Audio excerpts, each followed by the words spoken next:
Jæja.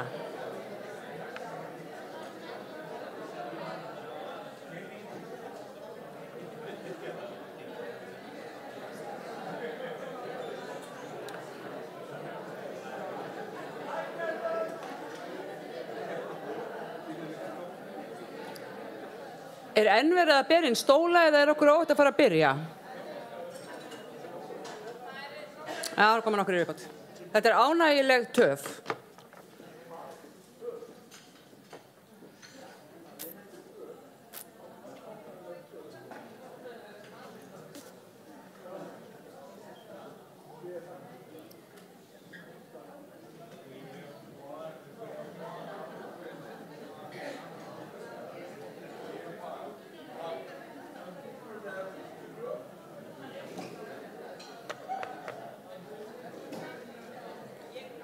Loka.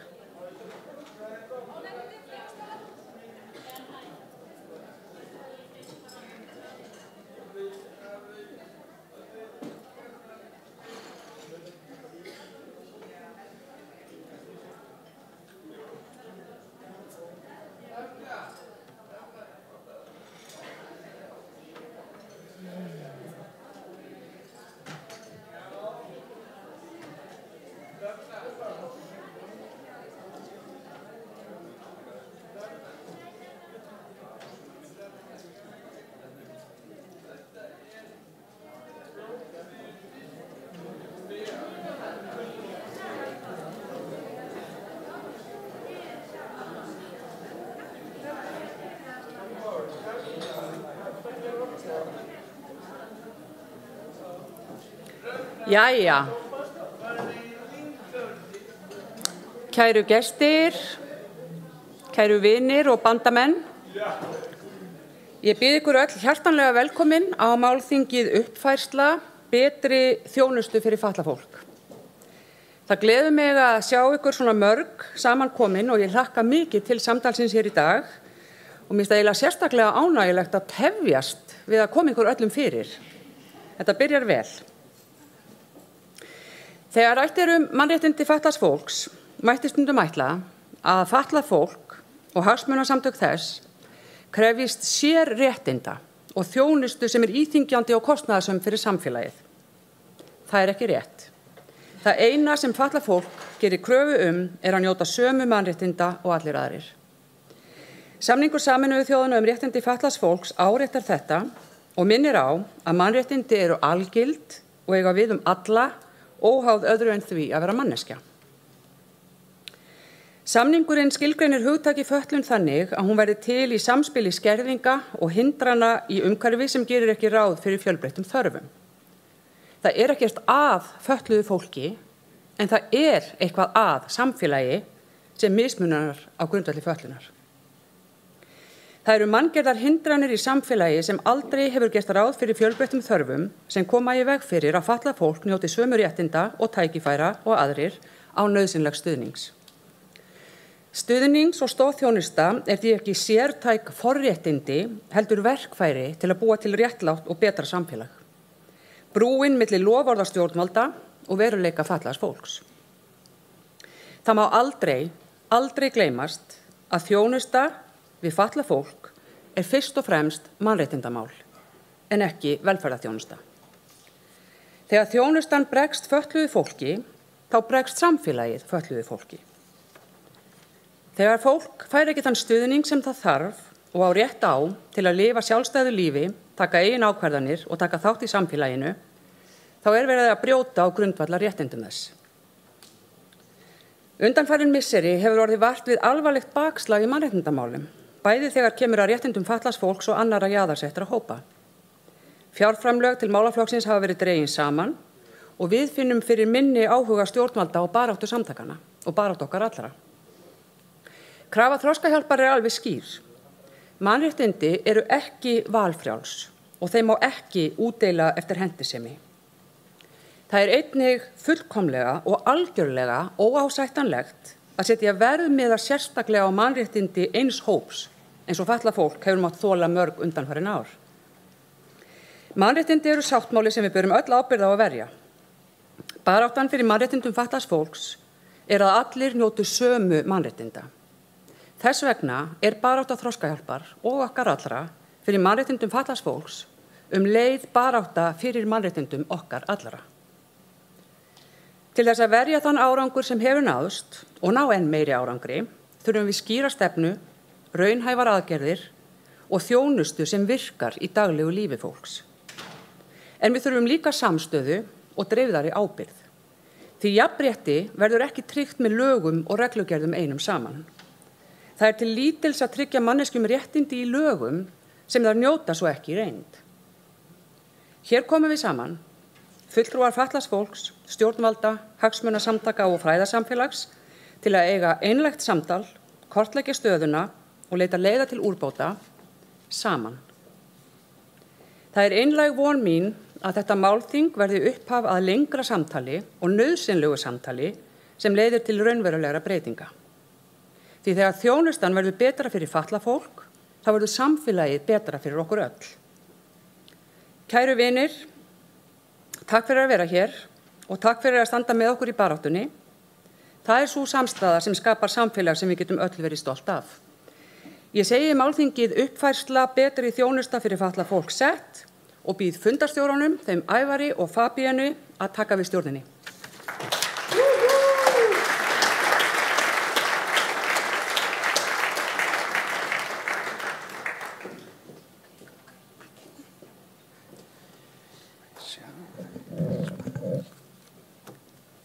Góðan daginn. Góðan daginn. Takk fyrir að leyfa okkur að vera með. Virkilega gaman að vera hérna í dag. Mjög gaman. Við ætlum að stýra þessu skipi í dag. Við erum náttúrulega í beinni á netinu líka sem æðislegt, þannig að við heilsum öllum þeim sem að horfa. Og við erum með bleika möppu sem hérna á borðinu. Þannig að þeir sem að tala ekki láta ykkur bregða þegar hún lyftist ofurvarlega upp, af því það þýðir að þið eigið annarkvort.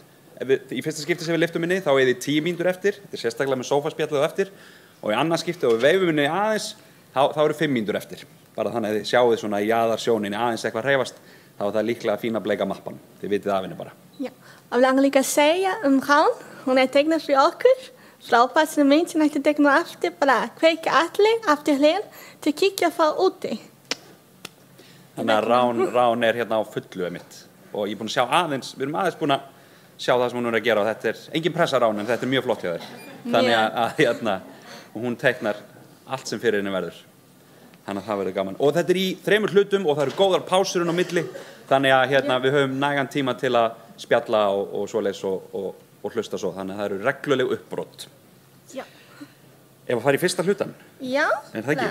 Farið við og hætti til þjónustu fyrir í forgrunni. Einmitt. Bara opna erindi. Einmitt. Herdís Gunnarsdóttir, forstjóri gæða og eftirlitsstofnunar velferðarmála. Gjörðu svo vel.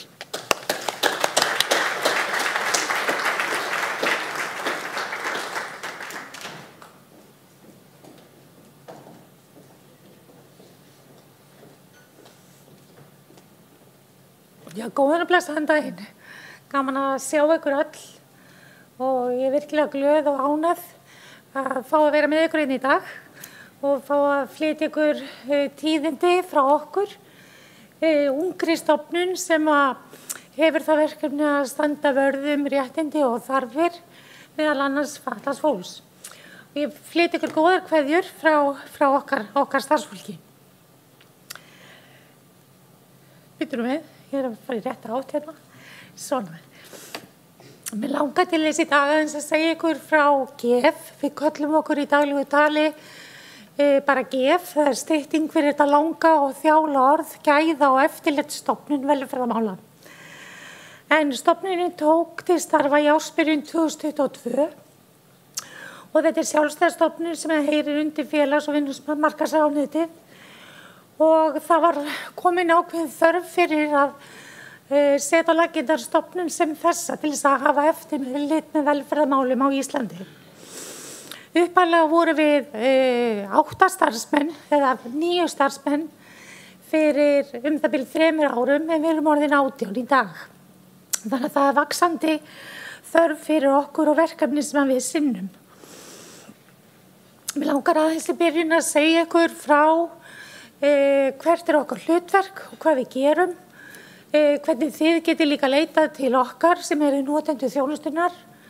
Mér langar líka aðeins að ræða það í dag hvað eru gæði í þjónustu og aðeins að segja ykkur frá einu verkefni af mörgum sem við erum að vinna að sem erum gæða viðmið fyrir félagsþjónustu á Íslandi. En sem sagt, Gæða- og eftirlitsstofnun velferðarmála hefur það markmiði að efla og samræma faglegt eftirlit með gæðum velferðarþjónustu og að tryggja að sú þjónusta sem að lýtur okkar eftirliti sé traust, örugg og í samræmi við lög og reglugerðir og samninga og leiðbeiningar. Og þetta ekkert smá hlutverk fyrir okkur 18 sem að vinnum þarna að fylgja þessu eftir.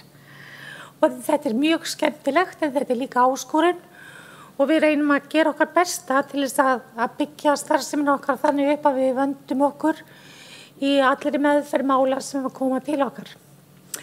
En þetta eru verkefnin okkar og ég aðeins búin að svo sem það eins og orðið segir okkur sem stofnun og þá eru við í því hlutverki að hafa eftirlit með gæðum þjónustu. Við erum líka með það verkefni að þróa gæðaviðmið eins og ég myndist á, en við erum líka að veita rekstrarleyfi. Og þá það þannig að til dæmis eins og sveitarfélögin sem að veita þjónustu, þau þurfa ekki að sækja rekstrarleyfi til okkar af því þau eru opinber aðili. En ef að sveitarfélagið að semja við einhver aðila, við skulum segja til dæmis rekstur á búsetuúrræði, eða rekstur á akstursþjónustu, þá þarf sá aðili sem við köllum þriðja aðila að sækja rekstrarleyfi til okkar. Og annað dæmi til dæmis eins og dagforeldrar á Íslandi eða fósturforeldrar og fleira. En í þessum eftirlitsverkefnum okkar þá það eitt af okkar verkefnum líka að taka á móti kvörtunum og ábendingum og líka að safna bara upplýsingum þessa þjónustu sem veitt á Íslandi og svo að sinna öðrum verkefnum sem að ráðherra afhendir okkur. Eftirlitið með gæðum þjónustunnar á grundvelli þessara 7 lagabálka. Og ég var að hugsa það áður í kominga að ræða við ykkur að fara að benda fyrst og fremst á lagabálkana sem snúa auðvitað málefnum fatlaðs fólks og svo auðvitað lagabálkinum félagsþjónustu sveitarfélagana. En auðvitað eru þannig fleiri lagabálkar sem heyra undir og tilheyra þjónustu við fatlað fólk, bæði eins og farsældarlögin fyrir fötluðu börnin, ráðgjafar greiningarstöðin og fleira, og sjónstöðin og fleiri lög. En þetta í grunninn þau meginlög sem við höfum eftirlit með. Mér langaði til þess að líka segja ykkur í upphafi að við settum okkur markmið að hjartað í starfseminni hjá okkur, þó við séum eftirlitsstofnun, vera alltaf með í brennidepli, þarfir og öryggi þjónustuþega. Það alltaf það fyrsta sem við hugsum Auðvitað fylgjum við lögum og reglugerðum og sáttmálum og samningum, en þetta þarf líka að vera hjartað í starfseminni okkar. Við settum okkur líka gildi sem við höfum ekki vikið frá síðustu 3 árin. Það eru heilindi, fagmennska og mannréttindi. Og þetta eru stór orð, en mér langar að segja ykkur frá því hvernig við reynum að vinna með þetta. Við reynum auðvitað fyrst og fremst að praktisera þetta heima hjá okkur í vinnunni, okkar á milli, í okkar samskiptum og samvinnu. En okkur finnst líka bara mjög mikilvægt að byggja fagmennskunni okkar á bestu og nýjustu þekkingu. Og við viljum bera virðingu fyrir notendum og okkar samstarfsaðilum. Við tölum samstarf, viljum ekki líta á okkur sem stofnun sem eru með boðvald. Vissulega höfum við heimildir til þess að vera með tilmæli breytingar og lagfæringar. Við viljum alltaf byggja allar umbætur á samvinnu. Því það samvinnan alltaf besta leiðin til árangurs. Hvort sem það í viðskiptum eða í þjónustu eða hvar það Og við viljum leggja mjög ríkt samráð, líka áherslu á samráð við alla hagsmunaaðila og líka hagsmunasamtök og notendur þjónustunnar. Við viljum líka sýna heilindi og vera heiðarleg og gæta þá samræmis í því sem við gerum. Við viljum reyna að afgreiða sambærileg mál með sambærilegum hætti, að það sé ekki mismunur á því hvernig við afgreiðum sambærilega kvartanir og viljum sýna gott fordæmi og tryggja vönduð vinnubrögð. Og svo það mannréttindin. Við viljum gæta jafnréttis og við viljum líka vera stofnun sem að gefa notendum í þjónustunni rödd og bendum á það sem að má betur fara í lögum og reglugerðum. Aðeins eftirlitsverkefnin okkar. Við höfum sett okkur þau markmið að við viljum vera til framtíðar í fremstu röð varðandi það að setja gæðaviðmið og höfum það að leiðarljósi aðgengileiki að þjónustunni skipti miklu máli og stafrænar lausnir eru farnar að skipta töluvert miklu máli í þessari þjónustu. Ég kannski kem betur inn á það eftir. En ég var búin að nefna þetta með að við viljum að raddir notenda heyrist. En hér aðeins eftirlitsverkefnin. Þetta eftirlitsverkefnin okkar, svona í grunninn. Það hægt að senda til okkar ábendingar og kvartanir. Það hægt að tilkynna til okkar líka alvarlega ómænta atvik í þjónustunni. Og síðan getum við líka hafið það sem kallað frumkvæðis eftirlit. Þá getum við ákveðið það sjálf hjá okkur með hvaða hætti þarf að fara inn í ákveðin mál. Það geta til dæmis verið einhverjar nokkrar ábendingar, mögulega kvartanir, hugsanlega einhver dómsmál, jafnvel fjölmiðlaumfjöllun, réttmætt og sönn fjölmiðlaumfjöllun sem að verði til þess að saman erum við komið með töluvert safn af ábendingum og efni við í að fara að skoða einhver mál nánar og það höfum við gert. Þannig að þá höfum við sjálfstætt hafið rannsókn á ákveðinni tegund þjónustu. Og svo það líka önnur verkefni sem að ráðherra getur afhent okkur. En mér langar aðeins að útskýra betur hver munurinn á kvörtunum og ábendingum og svo alvarlegum atvikum. Það geta allir senda okkur ábendingu. Skólar, þjónustuaðilar, sveitafélög, ömmur og afar, foreldrar, systkini og notendur sjálfir. Og okkur ber ekki endilega skylda til þess að taka þetta rannsóknar en við skoðum allar ábendingar sem við fáum. Hins vegar það eingöngu notendurnir sjálfir eða talsmenn þeirra eða fulltrúar þeirra, löglegir fulltrúar þeirra sem geta sendt okkur beina kvörtun yfir þjónustunni. Og okkur ber skylda til þess að taka það til athugunar, könnunar og við látum alla kvartendur vita í hvað farveg erindi fer hjá okkur og látum viðkomandi aðila vita niðurstöðuna. Þeir sem senda okkur ábendingar þurfa ekki alltaf, fá ekki endilega og þurfa ekki að fá upplýsingar það hver niðurstaðan er. En síðan ef það verður alvarlegt atvik í þjónustunni sem að getur valdið í rauninni mögulega einhverjum skaða líkamlegum og andlegum, þá það þjónustuveitandinn sjálfur sem á að tilkynna það. Eins og að það verða slys, óhöpp eða annað slíkt sem að getur valdið alvarlegum skaða. Þannig að þetta svona til útskýringar aðeins í grunninn og við höfum verið að vinna fjölmörg verkefni, fengið fjölmörg verkefni sem við dæmum svona eftirlitsverkefni sem við höfum verið að sinna. Eru til dæmis ýmis verkefni fengið á búsetukjörnum. Við höfum til dæmis skoðað líka reglur stóð á stuðningsþjónustu á Íslandi, akstursþjónustuna og farið inn í einstaka alvarlega atvik sem til dæmis átt sér stað á búsetukjörnum eða íbúðakjörnum. Þannig að það svona sem dæmi auk þess sem við höfum tekið auðvitað við kvörtunum frá einstaklingum. En aðeins gæðaviðmiðin og bara hvernig mælum við gæði í velferðarþjónustu. Ég ætla að fara hratt yfir sögu hér. En það mjög mikilvægt að þegar við erum að mæla gæði að við séum að mæla bæði kerfið og líka þjónustuna. Við erum að mæla umgjörðina, utanumhaldið, en líka innihaldið í þjónustunni. Þannig að það bæði uppbygging kerfisins og ferlarnir og síðan viljum við skoða útkomunar. Og þess vegna var ég að tala með þessi stafrænu gögn. Það svo mikilvægt að skrá þjónustuna með samræmdum hætti til þess að við getum fengið einhverja mælingar á því hvernig við erum að standa okkur í að veita þjónustuna. Og þegar að tala uppbyggingu þá það bæði þjónustukerfið, fagfólkið, menntun þess, samsetning og þekking þeirra og aðbúnaður.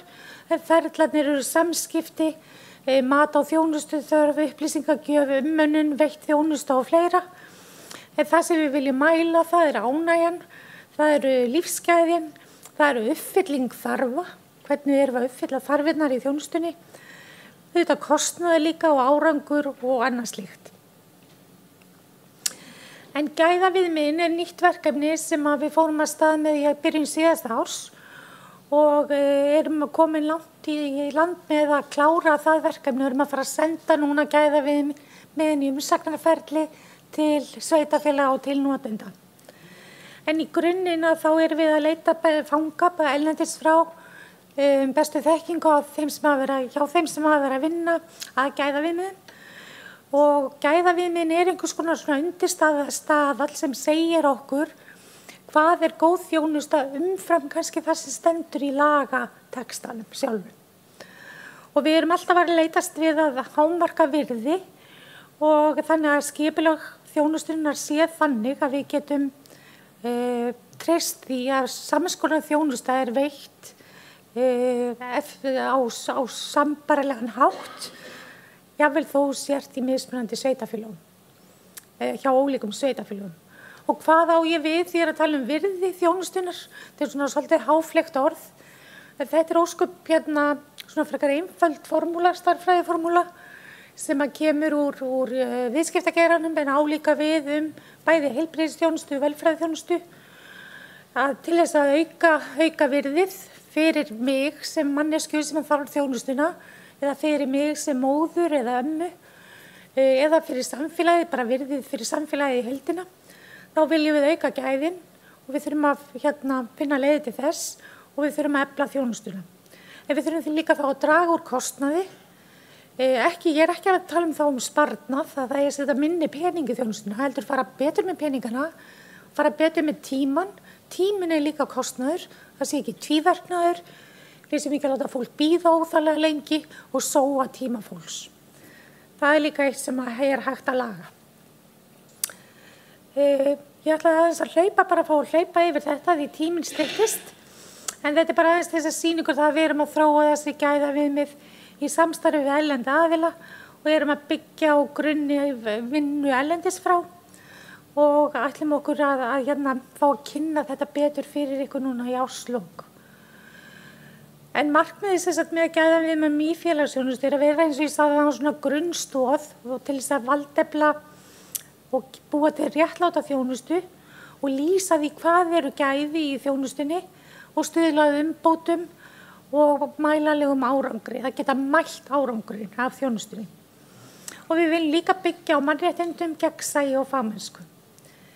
Mér langar aðeins að sýna ykkur örstutt tímalínuna, eins og ég sagði við byrjuðum fyrir 2 árum í ársbyrjun 2022 þegar þáverandi ráðherra óskaði þess við stofnunina að við færum út í þetta mikilvæga verkefni. Það eru þegar til frá árinu 2020 gæðaviðmið fyrir fatlað fólk á Íslandi, en þetta fyrir félagsþjónustuna og eru svona breiðari gæðaviðmið. En við erum stödd núna í því að erum að fara að senda þetta í athugasemdaferli, það sem stendur september til desember til hagsmunaaðila og svo vonumst við til þess að við fáum líka styrk til þess að geta innleitt þetta í byrjun næsta árs og kennt hvernig má nota þessi gæðaviðmið. En þetta til þess að sýna ykkur aðeins hverjir eru helstu yfirflokkarnir eins og þetta lítur út í dag. Við stefnum að því að gæðaviðmið byggja á þessum 5 flokkum, að þetta sé mannréttindamiðuð þjónusta, notendamiðuð eða einstaklingsmiðuð, þetta sé örugg þjónusta, samfélagsmiðuð þjónusta og þjónustunni sé vel stjórnað. Og hérna sjáum við aðeins bara sýnishorn af núverandi drögum að gæðaviðmiðunum. Þau eru þannig byggð upp að það byggð hver flokkur eins og til dæmis að þjónustunni sé vel stjórnað. Þar kemur fram hvað notandinn sjálfur á að upplifa, hvað þjónustuveitandinn sjálfur þarf að gera og hvað þarf að vera til staðar til þess að sé hægt að uppfylla þessa þjónustu. En það sjálfsagt að kynna þetta nánar fyrir ykkur og sýna ykkur þetta allt saman betur. Það verður alveg hægt að halda sérstakt erindi þessi gæðaviðmið. En þetta mjög mikilvæg vinna til þess að hjálpa okkur að efla gæðin og búa til réttláta og sambærilega þjónustu fyrir alla. Síðan bara örstutt að lokum, þá langar mig að segja ykkur frá því að á landsáætlun málefni fatlaðs fólks eru 3 verkefni þar sem verið að horfa til þess að Vonandi fáum við stuðning til þess hjá GEF að ýta þessum verkefnum úr næstu 2 árin. Þetta eru mikilvæg verkefni, það að skilgreina viðmið og mælikvarða í þjónustunni með tilliti til stöðugilda. Hvað þarf mikið af fagfólki til þess að sinna ákveðinni tegund þjónustu fyrir tiltekinn hóp á ákveðnum stað, hvort sem það í búsetukjarna, heima hjá viðkomandi eða hvað það Eins þurfum við líka að taka upp heildstætt mat á stuðningsþörfinni. Við veit að við erum með SIS-matið sem auðvitað tengt við fjármögnun og annað slíkt, en við þurfum að taka upp sambærilegt mat fyrir alla til þess að geta líka staðið við það að við séum að veita sambærilega þjónustu. Og síðan eitt sem ekki síður mikilvægt að það að kortleggja aðgengi fatlaðs fólks að samræmdri heilbrigðis- og endurhæfingarþjónustu í tengslu við félagsþjónustu og velferðarþjónustu. Því eins og ég segi oft manneskjan, ég og allir aðrir, ég bara ein manneskja, það ekki hægt að kljúfa mig í sundur eftir ráðuneytum. Ég hef bæði félagslegar þarfir og þörf fyrir ýmiss konar stuðning, ég hef líka þörf fyrir heilbrigðisþjónustu og á okkar litla landi ætti að vera einfalt og auðvelt verkefni að samræma betur þessa þjónustu. Og við erum mjög spennt fyrir að greina þetta verkefni líka. Þannig að vonandi fara þessi verkefni líka fljótlega af stað. En örstuð bara að lokum, tilgangur allra verkefna hjá okkur, hjá GEF, einmitt þess að ég myndist á áðan að hámarka virði þjónustunar, efla gæðin og að ábatinn skili sér bæði til stjórnvalda og samfélagsins, líka fyrir fjölskyldunar, en síðast ekki síst fyrir þjónustuþjónum. Þetta reynum við allt saman að horfa á. Ábatinn til dæmis fyrir samfélagið þegar það sé samræmi í mati á þjónustuþörf og veittri þjónustu og það sé dregið úr sóun sem ég var að tala áðan. Ábatinn fyrir fjölskyldunar að aðgengi til dæmis aðstandenda upplýsingum, en ábatinn fyrir þjónustu þegar hann væri auðvitað aukin lífsgæði, réttlát og góð þjónusta og betri uppfylling þarfa, einstaklingsbundinna þarfa. Þannig að ég þakka ykkur fyrir góða áheyrn og þetta mitt innlegg í dag og gott að vera með ykkur.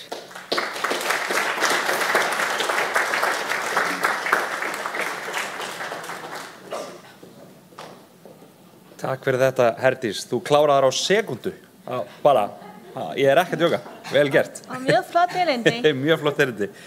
Þá fyrsta sófaspjallið og það eru Eiríkur Smith, sérfræðingur hjá réttindagæslu fyrir fatlað fólk, Herdís Gunnarsdóttir, forstjóri gæða og eftirlitsstofnunar velferðarmála og Alma Ýr Ingólfsdóttir, formaður ÖBÍ réttindasamtaka. Og spyrill hún Helga Björg Hólmarsdóttir, andjókt BHI. Bjóðið ykkur að koma hérna í sófan og stólana.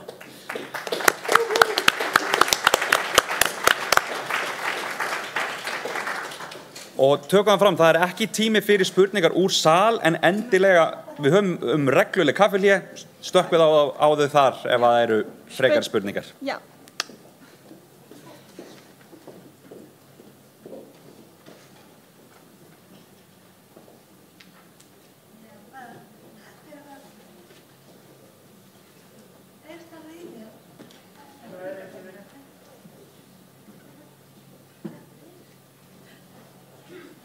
Heyri núna í mér?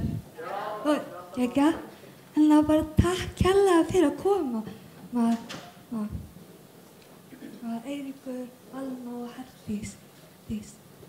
Bara ég ætla að segja bara góðan daginn.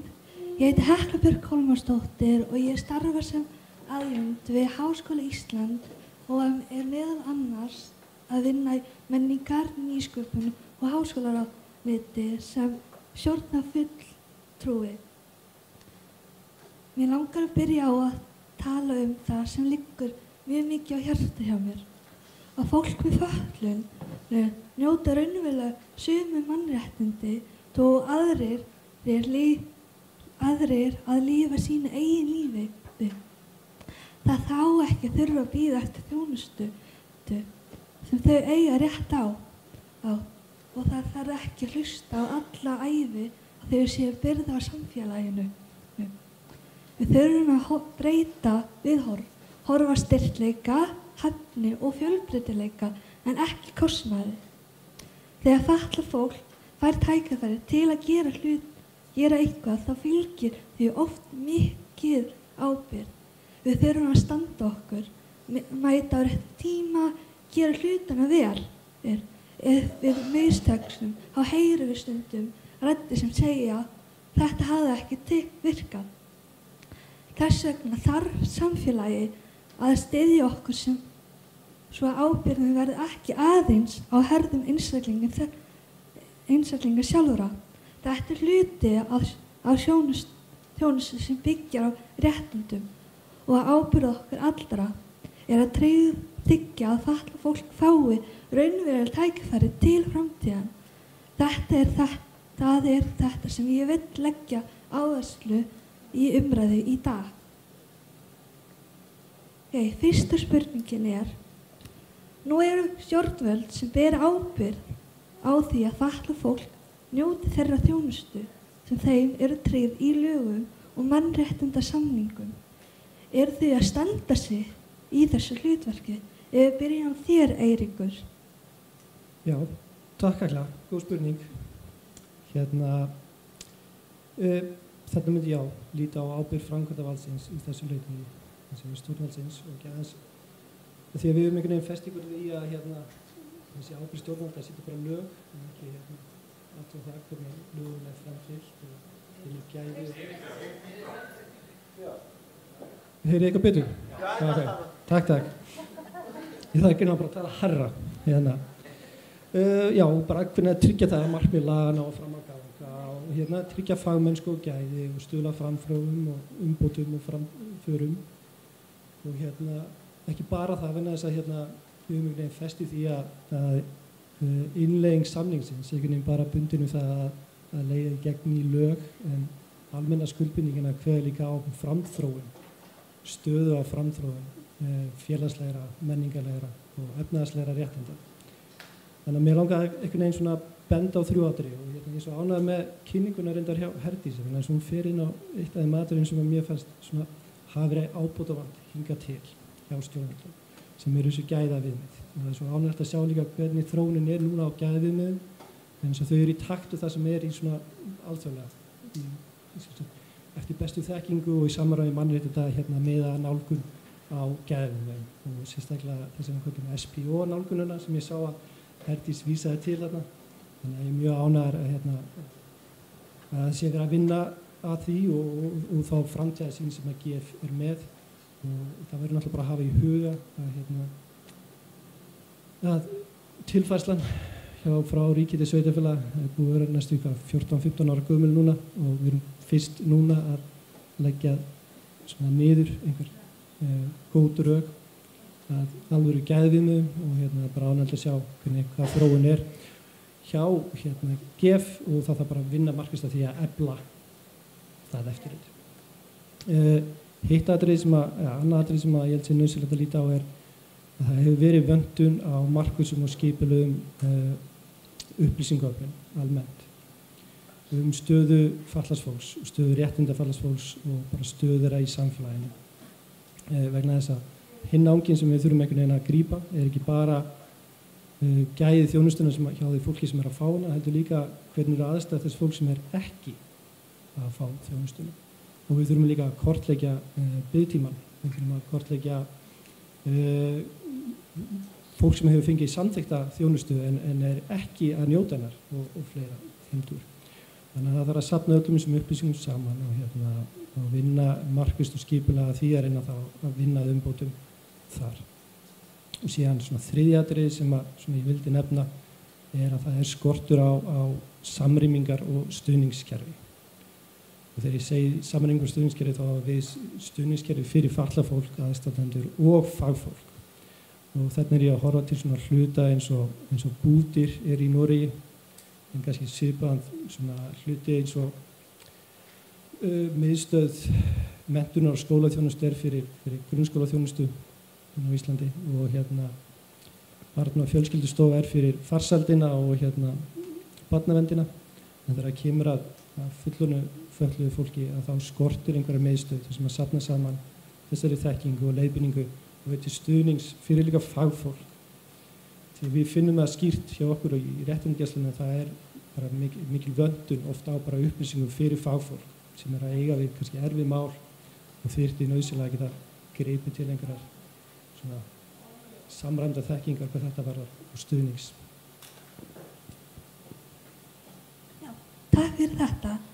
En hvað segir þú, Alma, með þessu spurningu? Já, kæra þakkir fyrir að bjóða mér hérna í sofaspjallið. Ég tek nú bara undir það sem að Eiríkur bendir á og líka hérna bara langar að þakka Herdísi fyrir mjög öfluga kynningu og ég er svona mjög spennt að sjá hvernig það hærra. Já, hvernig þeirri vindur fram. Standa sig, segiru, erum við að standa okkur? Sko já, allavega frá því að ég kem inn í þessa vinnu á mínum 10 árum held ég að þá erum við sér maður með hverju árinu að það er alltaf að verða betri og meiri breytingar, eða þess að breytingar til eins betra en við erum hvergi nærri komin á þann stað þar sem að við viljum vera og einmitt þessi samræmingar sjónarmið sem að Eiríkur er að benda á að hana skortir alveg gífurlega og mér varst áhugavert að því þú sagðir að þú væri orðin þreytt á því að heyra að þú verður svona ákveð byrði eða kostnaður samfélaginu og það er ofboðslega þreytandi og leiðileg umræða og eitthvað sem að ég myndi vilja sjá að myndi bara hverfa. Því að hérna eins og Herdís kom inn á erindinu sínu að þá er þú veist þetta umtal að við erum hérna að tala um mannréttindi fólks og við getum gert betur en oft vantar einhvern veginn þessa brú á milli þar sem að kannski kerfin tala ekki saman þannig að þú ert manneskja sem að þarft á félagsþjónustu og heilbrigðisþjónustu að halda en það skortir, mér finnst svona kannski erfiðast í þessari kannski allri vinnu er að hvernig kerfin benda hvort á annað í staðan fyrir að rauninni bara taka höndum saman og færa á milli að það verður bæði er það tímafrekt og niðurlægjandi og erfitt og þetta finnst mér einhvern veginn alltaf vera á sama stað. Það er svona einhvern veginn þó svo að við séum kannski að færast til betri vegar en þá er þetta alltaf að kerfin standa og eða sérst eru endalaust að benda á hvort annað í staðan fyrir að einhvern veginn að komast að sameiginlegri niðurstöðu og bara við ætlum að gera þetta saman. Og þetta er ótrúlega krefjandi í bæði bara hagsmunabaráttunni og líka bara að vera fatlað einstaklingur. Þannig að mér finnst þetta svona hérna, já, kannski mæða mest á þessu. En vissulega eru við alltaf að verða betri í því sem við erum að gera og maður finnur svona ákveðin vilja. Það eru, þú veist, að hafa orður viðhorfsbreytingar en betur má eftir duga skal. Bara takk fyrir þetta. Herdís, bara takk fyrir þessa áhuga kynningu. Vilt þú bæta ykkur við þetta? Já, takk fyrir. Ég kannski myndi vilja aðeins bæta við að það sem ég var myndist aðeins á áðan í sambandi við að því þú ert að spyrja út í þjónustuna og það sé löng bið eftir þjónustuna og slíkt. Auðvitað getum við ekki haft bein afskipti sem stofnun af því hvernig einstaka framkvæmdaaðilar framkvæma þjónustuna. En við getum vissulega sent bæði til þeirra tilmæli og tillögur hvernig þarf að bæta úr. Það sem að við höfum til dæmis orðið vörfið núna í okkar verkefnum núna bara á síðustu misserum er að það er ýmislegt sem má bæta í þjónustunni sem kostar ekki pening. Það eru til dæmis bara svona hlutir eins og samskipti inn á búsetukjarna milli starfsfólks, að upplýsingar berist á milli, en þá aftur á móti vantar kannski skráningartólin, tækin til þess að skrá upplýsingarnar, betri utanumhald þjónustuáætlanir einstaklingana, sem að ég held að stafrænar lausnir myndu hjálpa mikið til með. Eins og held ég að sé og okkur finnst að það er töluvert flókið að vera með í rauninni að veita bæði stuðnings- og stoðþjónustu út frá tvenns konar lögum og vera að hengja þetta við klukkustundir og tíma. Það er svolítið flókið og skrítið að vera að meta þjónustu þörf hjá einhverjum einstaklingi upp á 20 klukkustundir og 15 tímar eru veittir út frá félagsþjónustulögum og síðan taka lögin við málefni fatlaðra. Þetta er mjög, ég skal bara nota orðið skrítið, mér fannst þetta mjög skrítið, ég uppgötaði þetta fyrst. Og það sem þarf að gera þarna að okkar mati er að vera með samræmt matskerfi sem að metur umverulega þarfir fyrir þjónustu. Síðan er þetta að gera þjónustu áætlanir sem er fylgt eftir, þannig að það sé verið að veita sambærilega þjónustu alveg óháð því hvar þú býrð. Takk fyrir þetta. Þetta það næsta spurning það eru mörg dæmi það að það fólk sækir þjónustu fær hana samþykkta en svo sé þjónustan ekki veitt fyrir en eftir langan tíma, til dæmis vegna ráðningabanns hjá sveitarfélaga eða manneklu. Hvernig er hægt að leysa þessu áskorun? Hvað finnst þér þetta, Alma? Mér finnst þetta náttúrulega bara fyrir utan það hversu alvarlegt þetta að þá finnst mér þetta líka skammarlegt og eitthvað sem bara og óskiljanlegt. En þarna kannski erum við komin aftur á þann stað að þarna í rauninni eru kerfin ekki að tala saman. Þau benda á hvort annað og eins og Herdís var að nefna, þarna verið að veita þjónustu úr 2 lagabálkum. Ráðningabann við í störf sem er fólki nauðsynlegt mjög einkennilegt og ég myndi gjarnan vilja sjá og þú veist, já við vitum það að sveitarfélögin hafa sinn sjálfstjórnarrétt og beita honum í hvívetna en á meðan býður fólk eftir því að fá þá lífsnauðsynlega þjónustu sem það þarf og þetta á bæði við eins og þetta getur verið liðveislan, þetta getur verið MPA-samningarnir en það enginn í þessari stöðu af því að þetta fólk í þessari stöðu af því að það þarf á þessari þjónustu að halda og þarna erum við aftur komin á þegar kerfin að benda hvort á annað í staðan fyrir að komast bara að niðurstöðu, það þarf að gera eitthvað og hvernig ætlum við að gera það og þarna krefst bara mikil samtals hvernig hægt að breyta þessu og mér finnst alltaf vont, þarna erum við aftur komin á þann stað að hversu fjárfrekt þetta en þegar við erum komin þangað að það sé komið ráðningabann í lögbundna þjónustu, það finnst mér bara með öllu óskiljanlegt og ég myndi vilja sjá sveitarfélögin stíga fastar þarna inni og í rauninni ef að skortir þarna á auka fjármagn að það sé þá alvöru samtal við í rauninni ráðherra málaflokksins af því að þetta versnar og verður alltaf meira en mér, bara svo ég noti orðið bara, mér finnst þetta galið það bara og já, en mér finnst þetta allavega ekki vera einhver bragabót þarna í og mér finnst, ég væri til í að sjá ráðuneytið sem að fer náttúrulega með forræði við málaflokknum stíga fastar þarna inn í og vera bara svona sína afdráttarlausa í rauninni niðurstöðu en ekki vera að vísa í að sveitarfélögin megi gera þetta og mér finnst ráðningabann til árs bara í rauninni algjörlega galið, svo ég segi það aftur þannig að mér finnst þetta ekki gott. Takk fyrir þetta. Þegar þú varst að tala að þau þurfa að vera miklu meira að tala saman með þessar leiðir til að gera eitthvað betra, þú varst að tala að þau þurfa að vera að tala saman miklu meira ertu með eitthvað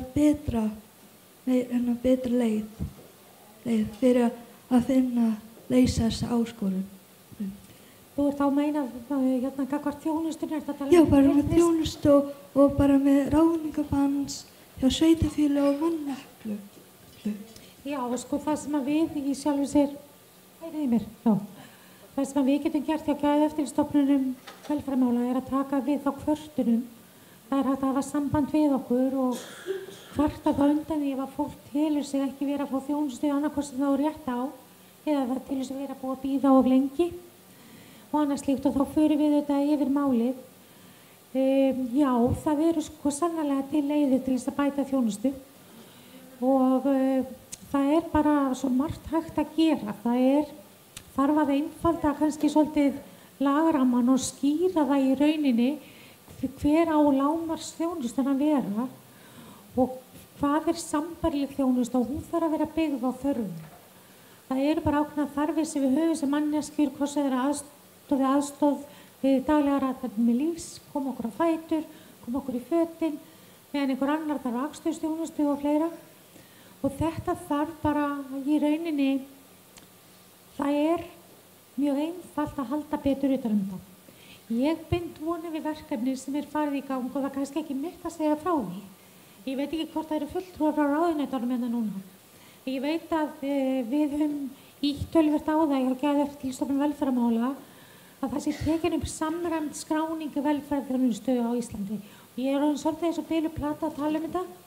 En þetta skiptir máli að það sé betra utanumhald með skráningum. Þá auðveldar það starfsfólki að veita betri þjónustu, vita hvað á að gera fyrir Pál og fyrir Pétur og hvernig þeirra þarfir eru ólíkar, en ekki að það sé bara jafnvel eins og við stundum séð í kollinum á einhverjum einum eða tveimur starfsmönnum. Það ekki fagleg og góð framkvæmd þjónustu og það þetta sér að tala þetta auðvelt að laga. Síðan þetta bara þetta heildarkerfið og hvernig við förum með fjármuni í kerfinu. Ég kannski komin út að hálan í sig fyrir að tala pólitík og sveitafélögin, en við sjáum það alveg að það, og þetta vaxandi samstarf á milli sveitafélaga í ýmsum málaflokkum, en það þetta þungt fyrir mannfá sveitafélög að halda úti þjónustu og mönnun með fagmenntuðu fólki nema sameinast það á ákveðnum svæðum. Síðan væri hægt að nýta til dæmis fjarþjónustu betur í einhverju tilfellum þó hún leysi alls ekki allt. Þannig að þetta svona nokkuð dæmi sem við dettum í. Takk fyrir þetta. En hvað segir þú, Eiríkur? Ég bara tek undir þetta. Þessar kerfislegu undirstöður og við sem að tryggja fagmennsku. Og vegna þess að gegnum tíðina höfum við ekki verið að taka ákvörðun á faglegum forsendum endilega, þetta á pólitískum eða fjárhagslegum forsendum. Og í því efni snýst þetta þá líka bara virðingu fyrir réttindum fatlaðs fólks, fyrir fötluðu fólki, en ekki síður fyrir fagfólki sem á vettvangi. Og ég held ég get alveg sagt fyrir margt fagfólk og líka fólk sem hefur verið í eftirlitinu að við upplifum okkur líka bara stundu valdalaus. Ég átta mig á því að fatlað fólk upplifir sig gríðarlega valdalaust og aðstandendur, en það getur líka átt við fagfólk og fólk í eftirlitinu, því við erum ofta að ná fram álitum, niðurstöðum, úrskurðum og slíku og það leiðir ekki til neins. Og þá getur það bara leitt til ákveðnar bara kulnunar og leiða yfir því að geta ekki náð framgangi fyrir fatlað fólk. Bara takk fyrir þetta. Næsta spurningi mér heyrist að kannski sé þörf að endurskipuleggja þjónustu við fatlað fólk. Bæði að uppfæra fagmennsku og samræma gæði þjónustunar land allt. Mig langar að byrja á því að spyrja þig, Herdís, hver þín afstaða í þessu? Já, kannski ég held ég að hafi það bara stutt að ég búin að tala töluvert stóða stuðningsþjónustuna og þarfirnar og hvernig við getum haldið betur utan þjónustuna og skráningarnar. Ég hef svona á mér þá draumsýn að kannski svolítið eins og Eiríkur var að segja að við förum að skipuleggja þjónustuna meira út frá bestu þekkingu á hvernig uppfyllum við þarfir fyrir gæða þjónustu. Ekki í rauninni að vera að meta þjónustuna eingöngu út frá þjónustu þörf og hengja peningana við það, auðvitað það mikilvægt. Og ég hef sjálf verið lengi í að reka heilbrigðisþjónustu og þekki það alveg að það þarf að hengja peningana við. En það skiptir alveg geysilega miklu máli, held ég, og ég á mér þá draumsýn að þú ert með einn einstakling sem hefur bæði þarfir mögulega fyrir geðheilbrigðisþjónustu, heilbrigðisþjónustu, endurhæfingu, stuðningsþjónustu frá sínu sveitafélagi. Þetta bæði hjá ríkinu, þetta líka hjá sveitafélagunum, að við séum með samræmingar aðila ef að þörf á því sem að séum að samræma heildræna þjónustu fyrir þennan einstakling. Af því að ég sem manneskja, eða þú sem manneskja, það ekki hægt að slíta því sundur eftir ráðuneytum eða kerfi. Og þessi veitt bara samræmd þjónusta og okkar litla landi á þetta að vera bara frekar auðvelt að gera þetta. Já, takk fyrir þetta. Hvað segir þú, Eiríkur? Já, það bara alltaf sammála, góði punktar. Já, svo vil ég reynda bara svona persónulega sem fötlunarfræðingur náttúrulega alltaf auka veg og virðingu umbótaða sinnra fötlunarrannsókna á Íslandi og við séum markvisst að nota þær í faglegu starfi og í faglegu uppbyggingu og í kerfisuppbyggingunni og í því að reyna að bæta umgjörina og gæðin og og í því efni að það líka að við séum að vinna eins og segja áður mun markvissar og skipular að upplýsingaöflun og þetta sé bara veigamikill hluti í því hvernig við stýrum þessu kerfi. Bara takk fyrir þetta. En Alma, tekur þú undir þetta? Já, algjörlega. Og við eigum líka, við eigum fullt af góðum rannsóknum, við eigum fullt af góðu efni sem við getum nota betur og ég er líka bara að náttúrulega samningurinn okkar góði sem vonandi verður lögfestur núna næstunni að hann byggir á svo góðum grunnum hvernig er hægt að gera góða þjónustu. Þannig að við þurfum kannski að byrja á því bara þegar við erum að búa til eitthvað kerfi, eitthvað stefnumótun eða eitthvað viðmið, mat eða hvað sem það er, að það sé bara alltaf grundvöllurinn í því þegar við erum að hanna eitthvað. Af því að þá erum við að mæta það sem búið að nefna hérna bæði einstaklingnum og fólkinu sem að veita þjónustuna og kerfunum líka. Þannig að ef hann væri alltaf í rauninni notaður strax og í þessu samhengi þá held ég að við værum á miklu betri stað. Bara takk fyrir þetta. Núna komið síðasta spurninguna. Við verðum að vinna saman að því að fatlað fólk fái raunverulega að tilheyra samfélaginu. En í dag það þannig að fatlað fólk fær ekki alltaf að tilheyra samfélagi á jafningarvelli og oft talað sjálfsögð mannréttinda fatlaðs fólk á sama tíma og því líkt viðbyrði á samfélagi eða vermiðinu veifaði framan í það. Það gleymir stundum að horfa á styrkleika og kostina sem fylgja fjölbreytileika. Álag og ábyrgð oft mikil hjá fötluðu fólki þegar tækifæri gefist. Það hluti af þjónustu sem byggir á réttindi að viðurkenna þessa ábyrgð og styðja fólk í henni. Við berum öll ábyrgð á því að fatlað fólk fái raunverulega tækifæri í framtíðinni. Hvernig getum við tryggt að fagmennska og réttindamiða nálgun ráðför þegar þjónustan sem forsenda réttindi skipulögð en ekki pólitísk afstaða eða fjárhagsstaða ríkissjóðs? Mig langar að biðja þig að svara fyrst, Herdís. Já, ég kannski bara aðeins búin að koma inn á þetta áður en ég held að stuttasvarið bara í rauninni það að við þurfum alltaf að hafa þessa heildarsýn á velferð einstaklingsins, virði manneskjunnar og jafnræðið og jafnréttið og að virða mannréttindi þetta í hvívetna. Og ég held að það séu til ótaleiðir sem aðrir eru betri til að ræða heldur en ég það hvernig hægt að auka samfélagslega þátttöku fatlaðs fólks. Það bara mjög mikilvægt og mjög áríðandi bara í ljósi mannvirðingar og virði manneskjunnar að allir taki þátt því allir geta eitthvað lagt til málana til samfélags. Takk fyrir þetta. En hvað segir þú, Alma? Já, eins og aftur, ég bara sammála. En þarna bara aftur að fólk fái bara að vera eins og það og að við séum í rauninni að samfélagslega ábyrgðin okkar í rauninni að við séum ekki ein í baráttunni, heldur að í rauninni samfélagi sé með allt. Því að það voða auðvelt að setja eitthvað á blað, það auðvelt að móta eitthvað, en svo kannski í rauninni framkvæmdin ekki eftir því. Við erum alltaf við ætlum ekki að útiloka en við gerum það samt alltaf og ég held að það á ekki að vera flókið og ég tala nú ekki á þessum stað sem við erum á Íslandi að þekkingin fyrir hendi, viljin fyrir hendi en einhvern veginn framkvæmdin ekki eftir og alltaf einhvern veginn koma á þann stað aftur að fatlað fólk alltaf skilið eftir og bara ef að fólk ef að sjálfsákvörðunarrétturinn væri bara fyrir alvöru virtur, mannvirðingin fyrir bara hverjum og einum að þá ætti þetta ekkert að vera flókið eða erfitt. Getum það alveg.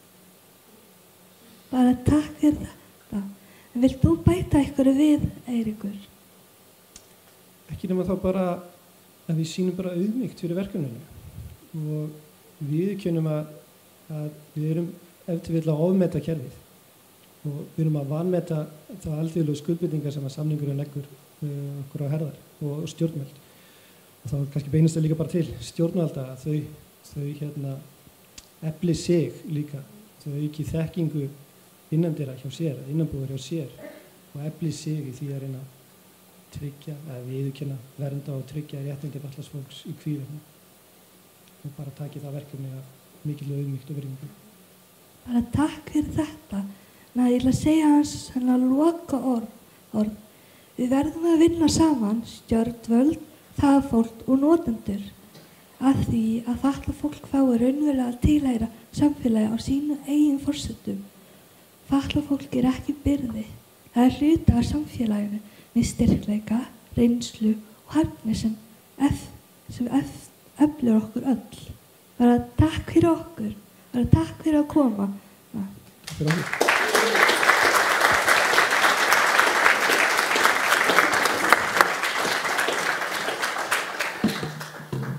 Takk kærlega fyrir þetta. Já. Við ætlum að taka örstutta pásu. Já, bara 10 mínútur. Og það eru komnar einhverja myndir upp, þannig að kíkja á þær líka og svo kaffi og með því. Sjáumst þetta smá. Já.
beint fyrir út um munninn.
Jæja, hratt líður tíminn, en þeir sem eru frammi hafa núna smá stund til að koma sér inn.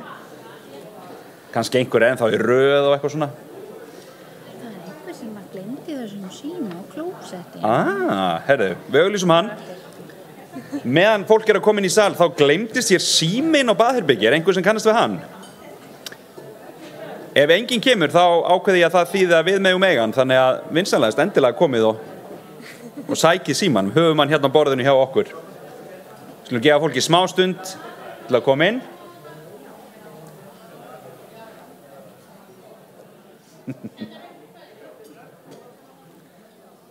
Allir að ná sér í síðustu kaffidrópana og þeir setjast aftur niður.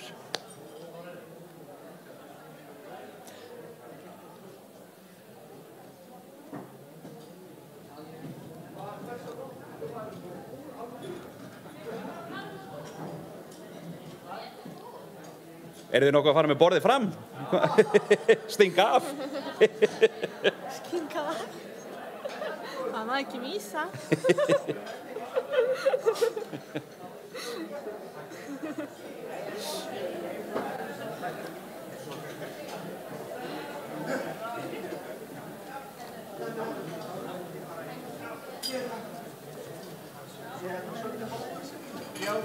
Bíðum aðeins. Já, bara eina mínúta. Já.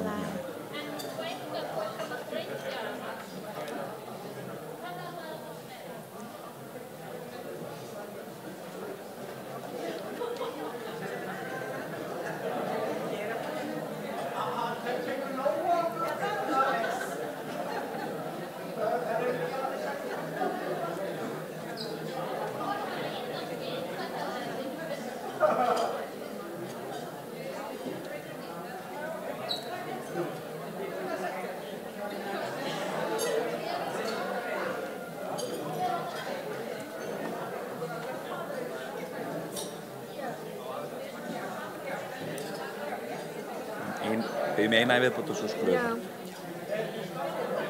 Það að kíkja aðeins bara? Já.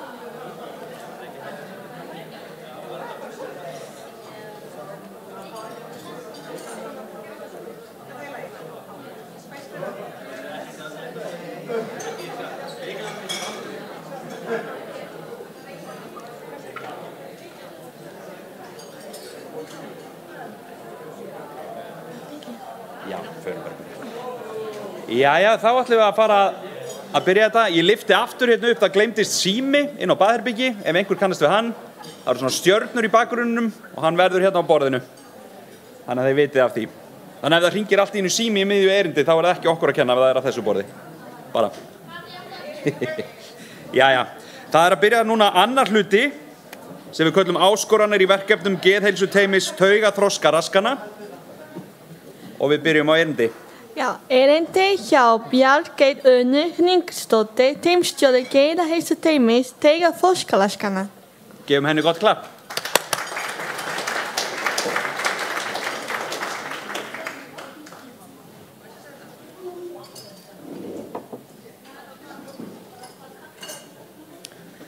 Já, komið í sæl.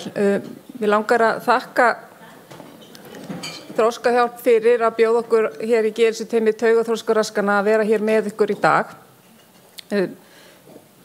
Ég heiti sem sagt Bjarkey Una Hinriksdóttir og er teymistjóri.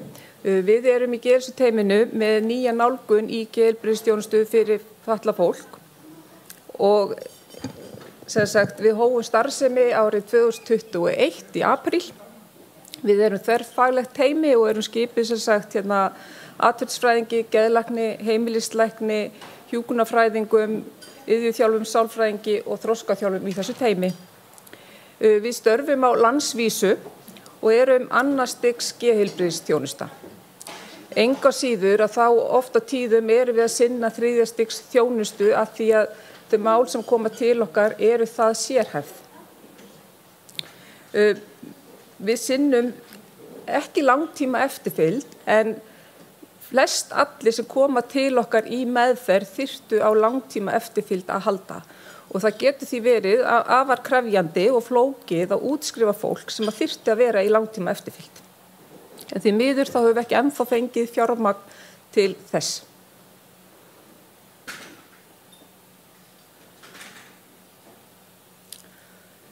Okkar meðferðarleiðir eru sem sagt aktterapi, við notum áfallameðferð, við erum með atferlismeðferð eða atferlisíhlutun, við notum bjargráðakerfi Björgu sem byggt er á díalektískri atferlismeðferð, við erum með HAM sem er aðlagað á okkar markhóp, við erum með iðjuþjálfun, við notum lyfjameðferð. Allir sem koma inn í teymið til okkar fara í mat á líkamlegri heilsu hjá heimilislækni. Við nýtum núvitund. Í örfáum tilfellum höfum við nýtt raflagningar. Við nýtum ráðgjöf og stuðning þá fyrst til einstaklingsins sjálfs, fjölskyldu hans, stuðningssal og starfsfólk í íbúðakjörnum og fagfólk á heilsugæslu. Langstæðsti tíma okkar í ráðgjöf og stuðningi til starfsfólk í íbúðakjörnum. Síðan nýtum við segulörunarmeðferð eða TMS. Við notum styðjandi samtalsmeðferð. Við notum TEACH og erum einnig að nýta þá sjónrænt skipulag og verklýsingar.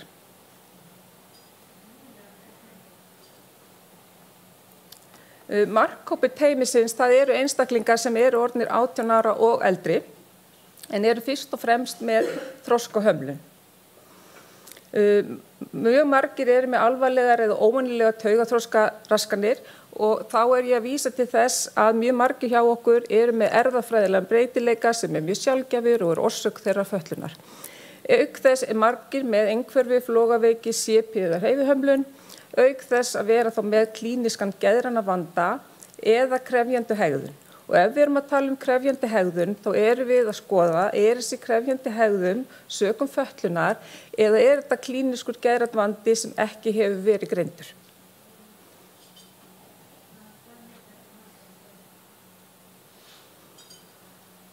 Þegar við erum að veita fólki með þroskahömlun meðferð, þá er mjög mikilvægt að gefa þeim fleiri viðtöl. Við þurfum líka að gefa þeim meiri tíma til að svara spurningum. Við þurfum líka að gefa þeim meiri tíma til að mynda meðferðarsamband og nýta endurtekningar. Það er mjög mikilvægt að nýta sjónræn gögn, bæði sjónræna fræðslu geðheilsu. Það er mjög mikilvægt að hún sé bæði skrifleg og teiknuð í leiðbeiningum og það er líka mjög mikilvægt að fólk fái fræðsluefni skrifað með sér heim eða upplýsingar á blað svo hægt sé að fara yfir hlutina aftur heima. Það er líka nauðsynlegt að nýta auðleysi mál, bæði munnlegt og skriflegt. Og við nýtum líka mikið gildisvirðingu og þá erum við í rauninni fyrst og fremst að láta einstaklingi finna það að við erum að hlusta á hann og að við séum að viðurkenna þær tilfinningar sem hann hefur. Það er einnig mikilvægt að spyrja reglulega hvort þau skilji hvað við erum að tala og hvað það þýðir og bjóða til að útskýra hlutina betur. Jafnframt er mikilvægt að varast að ofmeta ekki getu einstaklings, varast að nota flóknar og langar setningar eða spurningar og nota tvöfalda neitun. Eitt ber líka að hafa mikið í huga að einstaklingar með þroskahömlun vilja oft þóknast öðrum og þau þurfa öll í jöfnu stutt viðtöl og þá er mjög mikilvægt að gæta þess að viðtöl verði ekki löng og einnig að bjóða fólki að taka pásu ef það vill. Þetta eru leiðbeiningar sem við myndum líka vilja sjá bara fleiri nýta innan heilbrigðiskerfisins í fyrstu línu og í þriðju línu og eða þá sem að sinna stuðningi við bara fatlað fólk almennt.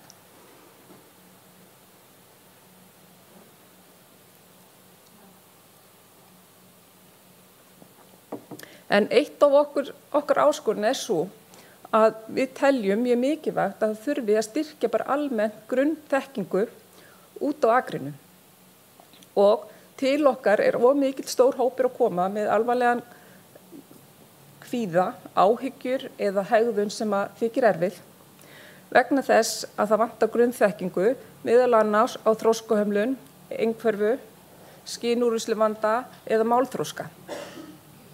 Það þarf líka að nýta gagnreyndar aðferðir markvisst í daglegum stuðningi við einstaklinga með þroskahömlun. Og þá er ég að tala eins og TEACH, sjónrænt skipulag, verklýsingar, ég er að tala félagsfærnisögur, ég er að tala bjargræðakerfi Björgu og atferlisíhlutun. Og það má ekki gleymast að það er í raun í dag of mikil áhersla í þjónustu við fatlað fólk á talað mál sem nýtist einstaklingum oft ekki nægilega vel sökum grunnskerðinga þeirra. Og það má ekki gleyma því að ef maður er með þroskahömlun þá fylgir því líka skertur málþroski.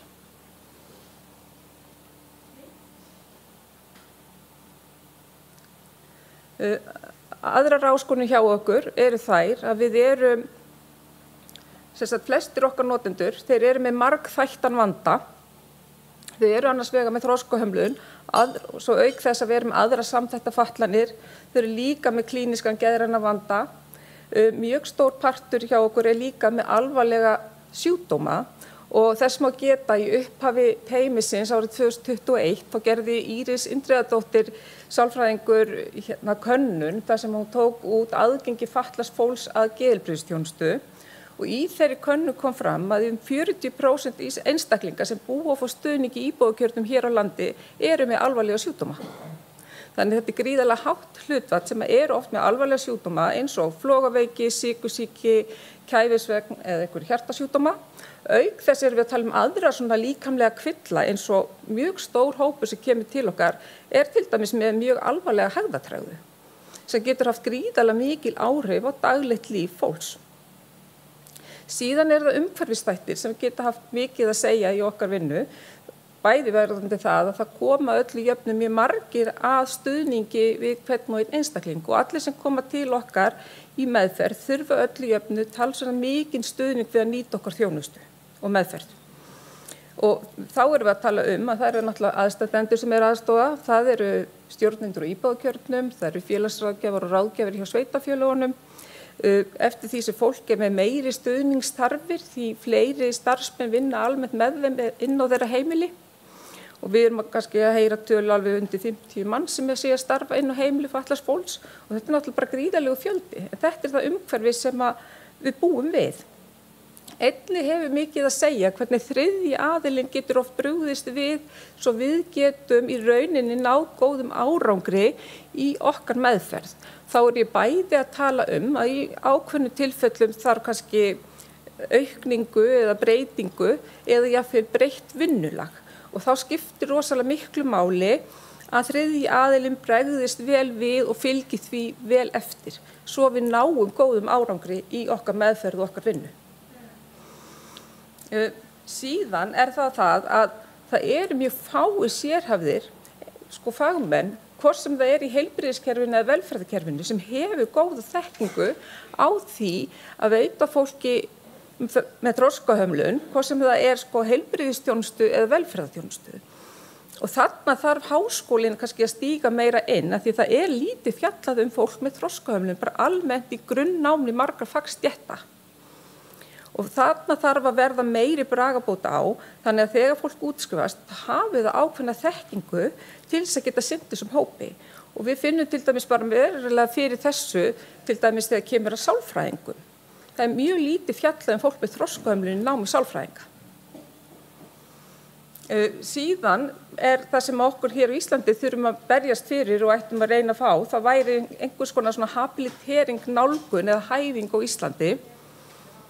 En sem sagt, við fáum í okkar geðheilsuteymi gríðarlega margar tilvísanir sem við þurfum að vísa frá af fólki sem hefur þarf á þverfaglegri aðkomu að halda sérfræðinga en ekki með geðræna vanda.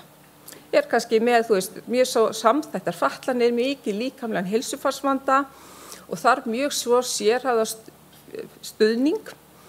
Og þarna væri mjög gott að geta verið með habiliteringu nálgun fyrir þann hóp.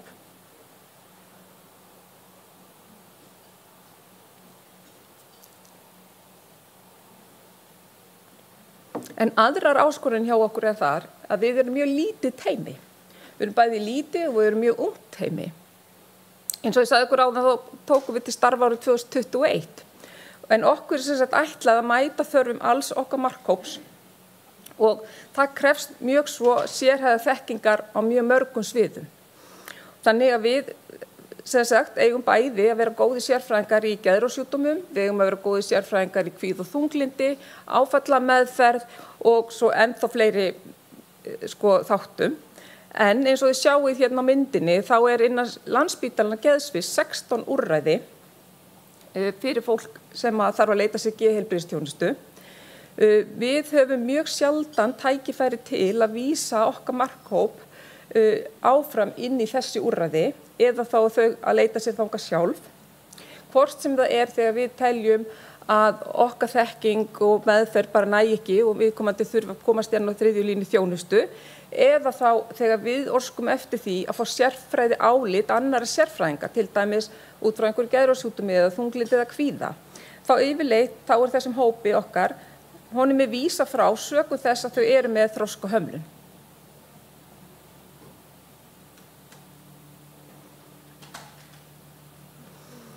Annar þáttur sem við upplifum líka, við fáum fólk oft inn til okkar með mikinn kvíða eða áhyggjur eða hegðun sem þykir erfið, vegna þess að það vantar oft með betri útfærslu á því hvernig þeim sé veittur stuðningu við að iðka þeirra eigi sjálfræði. Og við náttúrulega höfum staðið opaslega merkilegum tímamótum síðustu áratug í því að fatlað fólki fari að taka bara fara að halda sínu sjálfræði og iðka sitt sjálfræði, en við höfum ekki útfært sem samfélag nægilega vel hvernig stuðning við ætlum að veita þeim til þess. Og sem dæmi það þarf að veita fólki stuðning við að meta aðstæður, taka ákvarðanir og þjálfa hugræna og vitræna starfsemi. Ef við tökum bara dæmum það, þá þarf til dæmis kannski aðstoða fólk við það að meta það, vil ég hafa stuðning með mér þegar ég fer og hitti heimilislækninn minn til þess að vinna úr samtalinu sem þar fer fram, eða taka ákvörðun. Get ég fengið, fæ ég stuðning við það að taka ákvörðun að fylgja eftir lyfjafyrirmælum læknisins, eða ég ætla að reyna að setja meiri og jákvæðri rútínu í kringu svefninn minn, að fara að vaka á daginn og sofa á næturnar, eða þarf ég stuðning við að þjálfa hugræna eða vitræna starfsemi ef að ég fer til læknis og fær þar upplýsingar að vanlíðan mín hefur stafað að því að ég sé með mjög alvarlega hægðatregðu. Þá þarf ég stuðning við það að fá þær útskýringar, hvað það þýðir, hvað því fylgir, hvað ég geti gert til þess að vinna með það. Það til dæmis að borða reglulega og borða trefjaríka fæðu, og hvernig fæða trefjarík fæða til dæmis. Og síðan að þá þarf hlutur stuðningsaðila að vera skýrt bæði gagnvart stuðningi og umönnun, og ég tek svo undir orð Herdísar sem var hér að tala fyrir Gæða- og eftirlitsstofnun áðan, að það mjög mikilvægt að stuðningsþarfi sé ekki bara í kollinum einum eða tveimur, heldur það þurfa að vera vel útlistaðar í verklýsingum og sjónrænu skipulagi fyrir alla starfsmenn. Síðan þá langar mér að benda á að það var gerð mjög merkileg rannsókn fyrir nokkrum árum sem alþjóðleg og heitir Independent but not alone, og tók yfir 600 manns þátt í, og þar kom fram það sama og við erum svo oft að upplifa hjá okkur, að sumt alltaf fólk upplifir sig verið skilið eftir með sjálfræði sitt, það sé ekki fá nægilegan stuðning við það, og sjálft í raun að fara með ábyrgð á eigin þjónustu og stuðningi. Þetta eitthvað sem við þurfum að útfæra betur og skoða betur, bara almennt.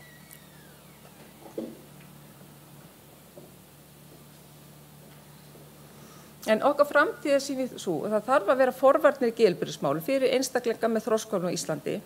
Við þurfum fleiri úrræði í fyrstu og þriðju línu þjónustu, og þá ég meðal annars að tala að öllu jöfnu hefur fólk með þroskahömlun sem getur nýtt sér sálfræðiþjónustu í fyrstu línu, þau fá ekki tækifæri til þess. Sökum þess að þau eru með þroskahömlun. Og það eitthvað sem við þurfum að breyta og búa til þekkingu í fyrstu línu líka fyrir þannan hóp. Einnig þá þarf að auka það aðgengi fólks með þroskahömlun í þriðju línu þjónustu, annars vegar þarf spítalinn og þriðja línan að fara að útfæra þjónustu sérstaklega fyrir þennan hóp. Og síðan þá þurfum við líka að auka við rannsóknir bæði á gagnreyndum aðferðum í meðferðarvinnu og í stuðningi við einstaklinga með þroskahömlun. En síðan þurfum við líka að skapa aðstæður fyrir fagfólks svo það geti mætt þörfum fólks með þroskahömlun.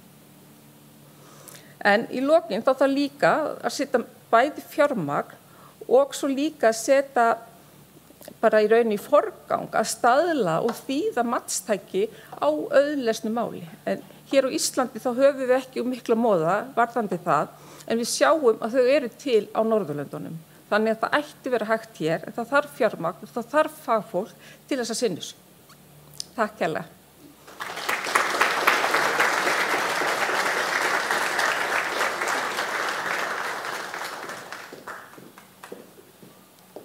Takk fyrir þetta, Björgey. Nú komið að sófaspjalli nr. 2.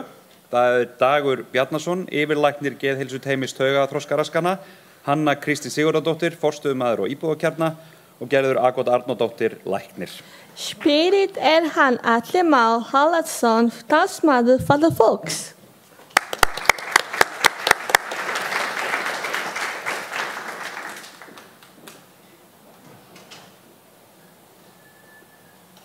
Halló, 1, 2, já, þetta heyrist.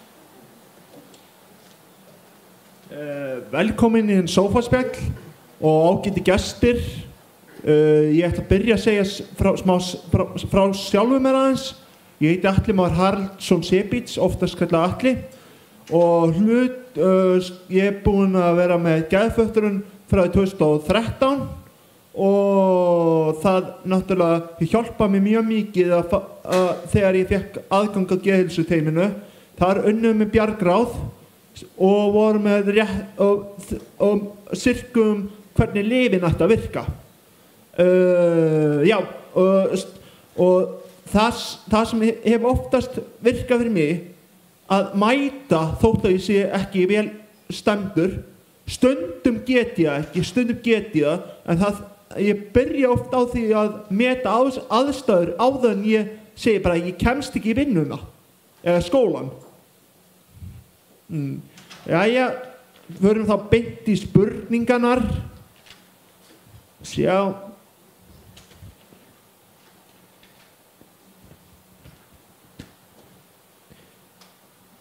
Hvað þetta?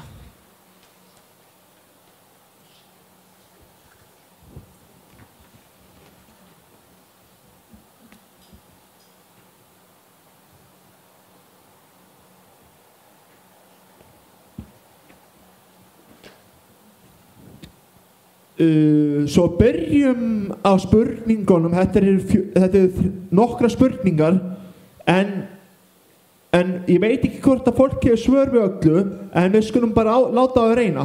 Hver reynslan ykkar af þessu? Hvaða máli skiptir að fá útskýrt á hluti á vel auðskildu máli þannig að fattara einstaklingu skilji með veikindi sín? Spurning 3. Hvaða máli skiptir að hafa stöðuleika á heimilum þeirra? Ef við byrjum að þér, Hanna Kristín. Takk fyrir þetta, Atli.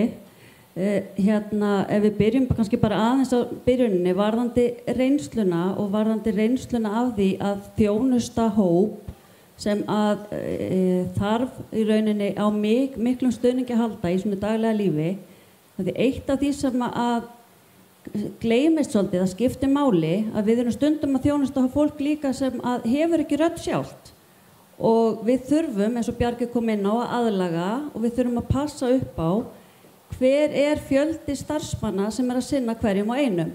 Ég forstöðumaður í íbúðakjarna, þar sem að við erum með kringum 40 starfsmenn, en við vinnum allt í teymum, þannig að það koma ekki 40 manns að lífi hvers og eins. Við erum að tala um það að þar koma færri, við brjótum það niður, þannig að við erum með cirka 12 mannesku sem koma að á vissulega þessum stóra vinnustað. En þarna líka það sem skiptir máli að skapa stöðuleika og að skapa þannig umhverfi að starfsfólk stoppi lengur við. Þar skiptir það öllu máli hvernig samsetning starfsmannahópsins okkar er. Við þurfum að efla og fá fleira fagfólk inn á staðina vegna þess að fagfólkið það er búið að mennta sig til að stoppa á staðnum. Það ætlar að vinna á þessum stöðum og þar að leiðandi eru við komin með stöðuleikan í hópnum af fagfólkinu, svo höfum við hina með okkur að sjálfsögðu, en þetta er eitthvað það sem er gríðarlega mikilvægt og að sama skapi þá ertu líka, ef þú hækkar raunverulega hlutfall, þú ert með meira fólki sem er að vinna í fullu starfi en ekki að vera að keyra þetta endalaust á skólafólki og hlutavinnu fólki Því það skiptir öllu máli því það vantar okkur þekkinguna á fólkinu okkar. Því það þarf að vera til staðar og fara að þekkja það. Takk fyrir þetta, Hanna, og ég tek undir þetta. Það getur verið flókið fyrir okkur fatta fólki þegar að skiptum stjórnendur á íbúðakjarna. Sérlega ef fólk hefur þroskahömlun og skildáraskanir og þar á ekki geðfötlun. Jæja, hvað segja læknarnir Gerður og Dagur? Viltu við að ræðum að þetta með stöðurleikan? Já, það kannski fínt að gera það aðeins. Já, ég alveg sammálið, það skiptir alveg ofsalega miklu máli, þessi stöðurleiki. Það skiptir máli fyrir bara fólki yfir leik að búa við öryggi. Og því við sjáum það, það er mjög mikil velta á starfsfólki, mjög margir starfsmenn og svona óljóst hver á sinna hverjum, þá kemur oft mjög mikið óöryggi í fólk og það ýtir undir það fólk upplifir kvíða. Þannig að það er auðvitað bara gríðarlega mikilvægt að þjónustan sé skipuleg þannig að hún sé út frá þörfum einstaklingana sem eiga að njóta þjónustunnar en ekki endilega út frá þörfum þeirra sem eiga að veita hana. Þannig að við séum alltaf að leggja til grundvallar einstaklingi sem nýtur þjónustunnar. Þannig að ég held að mjög víða og þetta eru mál sem snúa bara skipulagi og bara ákveðni sína það hvernig veitum við þjónustu. Þetta verður ekkert að gera með fjármagn, þetta fyrst og fremst hvernig við skipulegjum þetta. En það skiptir alveg gríðarlega miklu máli fyrir einstaklega með þroskahömlun að búa við stöðurleika í sínu lífi og ekki síst ef við horfum á heilsu og geðheilsu. Ég tek undir allt þetta sem hefur komið fram hérna. Það sem ég kannski vilja bæta við að oft á tíðum eru þessir einstaklingar mjög flóknir og það fylgir engin leiðbeiningabæklingur með þeim eins og með IKEA-hillum. Maður þarf að kynnast þeim og það tekur tíma að vita hvernig þau fúnkera, hvað þau þurfa og þar fram með þau götum. Sama á við mig. Þetta eru mjög flóknir einstaklingar sem ég þarf að mæta og það tekur mig gríðarlega oft langa tíma í að bara átta mig á hvernig þessi persóna og hvað það sem maður þarf að gera. Þannig að það þarf að stoppa þessa starfsmannaveltu því að það ekki gott að þurfa að fara í þessa vegferð að kynnast mann ekki svona aftur og aftur og aftur, alltaf nýjir og nýjir einstaklingar. Tapast gríðarlega mikil þekking í hversinn sem nýr starfsmaður einhver hættir og nýr tekur við. Þetta ætti að vera eiginlega forgangsatriði. Og nú ég bara að horfa út frá þjónustunni en oft á tíðum þetta þannig að til dæmis einstaklingar með þroskahömlun eða einhverju þeir eru sérstaklega viðkvæmir einmitt fyrir svona síendurtekinni breytingum. Sum okkar hinna kannski þola það aðeins betur en þessum sérstaka hópi þolar þetta mjög illa. Takk fyrir þetta, Dagur.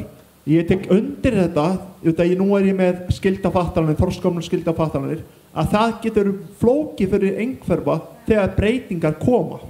En við verðum að horfa fram á veginn, stundum getum við farið á stað, stundum ekki, við höfum ljósið uppi og stundum slöknast á ljósinu, þá þurfum við að taka pásu og það ekkert að því að taka sér pásu úr vinnu. En maður þarf, ef vinnuveitandi trúir mann ekki, þá getur maður bara fengið vottor frá lækni, heimilislækni eða geðlækni, er það ekki rétt, Dagur? Jú, þetta eru góða spurningar. Það ekkert að því að fara í veikindaleyfi. Það eiginlega bara ákveðið hugrekki að segja það að maður sé veikur og maður þurfi frí. Varst að spyrja mig hvort ég myndi gefa þér vottorð? Ég að spyrja bara yfir höfuð, ef andlegt veikt fólk verður veikt og fara að taka sér hlé, fer síðan í veikindaleyfi, dreifi huganum sín með því að vera í bíó og göngutúrsund og það vinnuveitandi skilur það ekki alltaf. Þess að geta að koma með vottorð frá lækni ef vinnuveitandi óskar eftir því.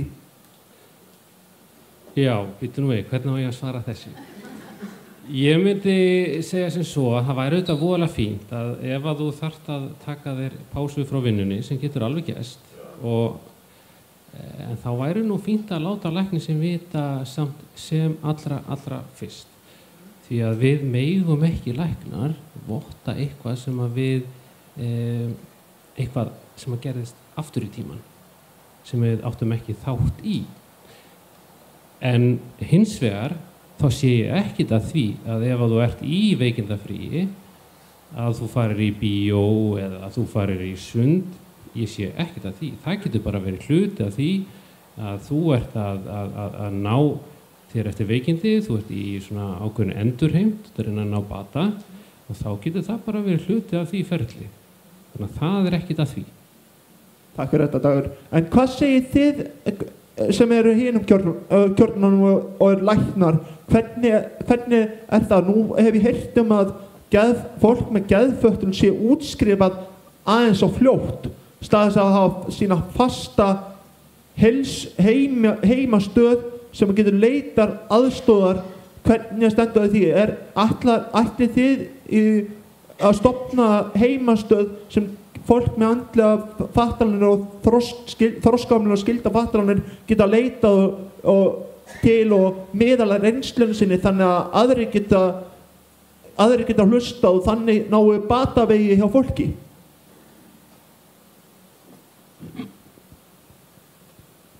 Þarna kemur við auman blett hjá mér. Allir. Þetta örugglega það atriði sem að ég skammast mín mest fyrir. Því ég veit innst inni að sumir þessara sjúkdóma sem að ég að sinna og sumir þessara vandamála eru af þeirri gerðinni, þeim toga að þau læknast ekki. Þau eru sem sagt veru langvarandi vandamál sem þurfa langvarandi þjónustu. Ég veit þetta alveg allir. En svo það þannig með raunveruleikann að það eru hlutir eins og pólitík og peningar og fleira sem að gera verkum og ég næ ekki alveg að gera hlutina eins og ég vill gera þá.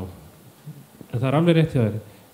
Þessi hópur ætti að vera með þjónustu sem alltaf til staðar og það væri ekki til eins sem heitir tilvísanir eða útskriftir.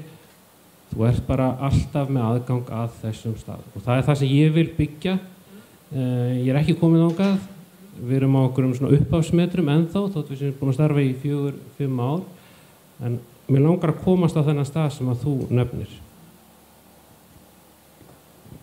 En ef ég má bæta þess við þá held ég að sé mikilvægt að því að svo teymið sem búið að segja frá hérna, geðsvið teymið sem að sinna þessum hópi sérstaklega, fólki með þroskahamlun að það auðvitað þannig að það eru heilsugæslur allt land og heilsugæslan hún hefur skyldu til að sinna öllum og hún sinnir auðvitað fólki með þroskahamlun eins og öðru fólki og ég veit auðvitað það svona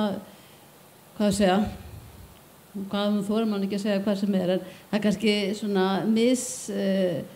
góð þjónusta eftir mismunandi heilsugæslustöðvum og það auðvitað tengist svolítið því að starfsfólki misvant að sinna fólki með þroskahamlun þannig að en þangað eru auðvitað allir velkomin, geta allir leitað alltaf á heilsugæsluna og ég hef að því ég svolítið verið að því ég bæði að vinna í venjulegri heilsugæslu og líka í geðheilsuteyminu og ég hef svolítið verið að kenna læknanemum og svona og það sem kannski gaman af því að háskólarnir hafa mjög lítið rætt þroskahamlun sín námi við heilbrigðisstarfsfólk en síðust árið þá ég verið að koma til dæmis og ræða við læknanema sem í samskiptafræði það hvernig á maður að nálgast og sinna einstaklingum sem með þroskahamlun þá sé ég það að mjög stór hluti af þessum læknanemum þau þekkja ágætlega til einstaklingum með þroskahamlun. Þau hafa mörg verið að vinna í bústukjörnum og þannig að þau hafa alltaf aðra sýn heldur en kannski eldra fólki hafði. Það er miklu meiri þekkingu á þroskahamlun og þau eru miklu vanari að umgangast fólk með þroskahamlun. Þannig að ég held að við séum á þeirri vegferð að þjónustan sé allstaðar að batna og ég vona að það sé sé málið. Þannig að meðan við erum ekki með einhverja mjög góða heildræna samþætta þjónustu í langtíma eftirfylgd, að þá þannig að heilsugæslan alltaf staður þar sem hægt að leita til, hvort sem það út af líkamlegum veikindum eða vegna þess að fólk með einhvern andleg einhver geðræna vanda. Nú vilja allir taka þátt í umræðinni. Heyrðu, virkilega mikilvæg umræða og sammála því sem þið segið og kannski svolítið þetta þegar Dagur talar að svona, það að útskrifa fólk og koma því áfram vegna þess að alveg eins og þú segir Gerður, þetta með heilsugæslan eigi að sinna öllum og eigi að taka móti öllum. Nú staðreyndin bara svo að við erum oft með flókna hópa, við erum með fólk sem að nákvæmlega það tekur tíma að kynnast þeim og það tekur langan tíma og þú þarft að komast inn í og vita. Og nú nýverði til dæmis að því svo spítalinn kapítuli út af fyrir sig þegar við þurfum að fara með fólk þangað þegar fólk farið að efast af hverju segir þú að viðkomandi sem geðhvarfasýki, hann ekki að tala, hvernig hægt að greina viðkomandi með þessa greiningu eða aðra, bara svona sem dæmi að þá erum við ofta á ofboðslega erfiðum stað í þessum málum þó að fólk sé alltaf vilja gert og við sjáum vissulega börnun og ég var svo hamingjusam ég á einn svona læknanema núna sem við erum búin að ala upp að við erum bara svona heyrðu við vitum allavega að það komin þeir verða fleiri sem að þekkja þetta en eins og Bjargi kom inn á þetta skiptir svo miklu máli að þeir sem að við erum að mæta hafi þekkinguna og það séu fleira fólk sem vilji í alvörunni sinna fólkinu okkar. Bara að bæta smá við. Ég vil líka skila skömmunni svolítið til menntastofnana þessa lands. Þau hafa ekki staðið í stikkinu í að framleiða fagfólk sem getur gengið inn í þessu störf. Ég get alveg sakað mína stétt það en ég held að fleiri stéttir þurfa að hysja upp þessu brækurnar, bæði sálfræðingar, hjúkrunarfræðingar, eiginlega bara alla stéttir. Teymið okkar eins og í dag, hver einasti einn aðili í þessu teymi hefur verið eltur uppi, sem við kallum svona headhunting, en þannig gengur þetta ekki hafa kerfi til lengdar. Við þurfum að hafa þetta þannig að menntastofnanirnar okkar framleiða á hverju ári tilbúna fagmenn til að ganga inn í þessi störf. Eins og staðan núna þetta mjög, mjög brothætt. Og ef ég má bæta við einu sem tengist þessu, það að því að Bjargey myndist hér á hæfingu. Hvað hæfing eða habilitering? Það svona fyrirbæri, þjónusta á Norðurlöndunum. Þar sem verið að veita sérfræði þekking á mjög mismunandi þörfum fólks með þroskahömlun og fólks með einhverfu, fólk sem hefur ýmsan taugahröska vanda.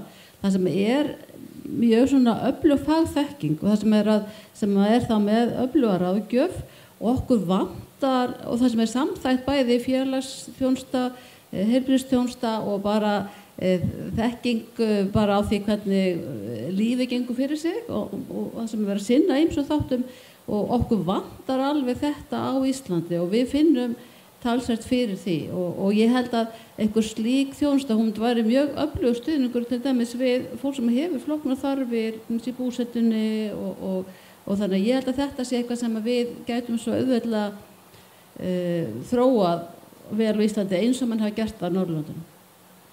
Það væri sniðugt og það nú hafa ekki allir aðgangi geðhjálp og hafa kannski ekki þroska í það að vera með öðrum fólki sem bara með þennan vanda. Það væri sniðugt ef það væri hægt að stofna einhver samtök, til dæmis geðsýnir sem hjálpa öllum kynjum að koma sínum málum framfæri og hjálpa fólki að fá störf. Til dæmis látum segja svo að fólk sé þreytt og á erfitt með að vinna með fólki, þá getur fjölskyldu húsdýragarðurinn eða Kattholt komið í samstarf við það fólk sem veikt og félög til þess að hjálpa þeim að líða betur. Það fær kannski smá laun fyrir, en það hjálpa aðalega geðheilsunni að hitta dýr og vera í kringum þau. Við erum ekki að biðja einhverja erfiðisvinnu, við erum bara að biðja að við fáum kannski að gefa dýrunum borð og drekka og klappa þeim. Það er sumir fíla ekki skítavinnu og laufvinnu, uppdótarvinnu, en mér finnst alltaf að hússtyrkarinn Katholt muni opna svona í samræði við geðheilsuteymið gátt fyrir fatlað fólk, svo að fatlað fólk geti komið, gefið dýrunum og klappa þeim og farið síðan heim. Þetta þarf ekki að vera löng stund, þetta getur verið 30 mínútur til svona 2 tímar. Þetta er bara mjög góð hugmynd allir. Henni komið á framfæri hér við allan þennan hóp sem hér. Takk fyrir það. En svo var ég svolítið sniðugt ef fólk náttúrulega tengi ekki til það að nú tek ég undir frumvarp Ingu Sæland, það verður að leyfa hund og ketti í heimilunum þótt að sé ofnæmi og þá getur viðkomandi flutt annað ef hann viglað og það hundar og kettir, þetta er dýr sem hjálpar fólk með geðvanda og rannsóknir hafa sýnt það. Já, það er þetta með ofnæmið sem verður vandamál og það er af því að ég tek undir með þér að það að eiga gæludýr og vera umgengni við gæludýr fyrir mjög marga er það mjög gott fyrir líðan fólks og geðheilsu og bara fyrir okkur sem manneskjur. Einhver hluta vegna eiga svona margir gæludýr, það er af því að það gefur fólki mjög mikið, en svo verður vandinn þessi með ofnæmið og á því ég nú læknir þá fer ég náttúrulega aðeins í varnir fyrir þá sem á ofnæmi vegna þess að það að vera með viðvarandi ofnæmiseinkenni, það er auðvitað slæmt fyrir heilsuna, þannig að við þurfum einhvern veginn að finna einhverjar mismunandi leiðir fyrir mismunandi fólk. Svo er líka fyrir það sem vilja búa, bara það sem vill búa á sama stað, ég vil búa á sama stað, en það er líka til svona fyrir fólk með þroskahömlun, einhverju geðhvarfakláfa og aðrar fatlanir eða öldrun. Það er til heimsóknarvinir. Það er hægt að fá hund í heimsókn og fara út að labba með hann og það kostar ekki neitt, en við verðum að athuga það að þessi viðkomandi er ekki í vinnu hjá okkur. Hann kemur bara þegar hann getur og ef við viljum heimsóknarvini þá þurfum við að setja rök á hverju vilja heimsóknarvini, hvaða gagn gerir heimsóknarvinu fyrir þig og það er heimsóknarvinur kemur stað fyrir lifislu þegar fatlað fólk hættir að hafa aðgang að lifislu þegar það fer í búsettkjarna og mér er svolítið skrítið, nú býja íbúðakjarna og stuðningurinn er ekki alltaf sá sem á að vera.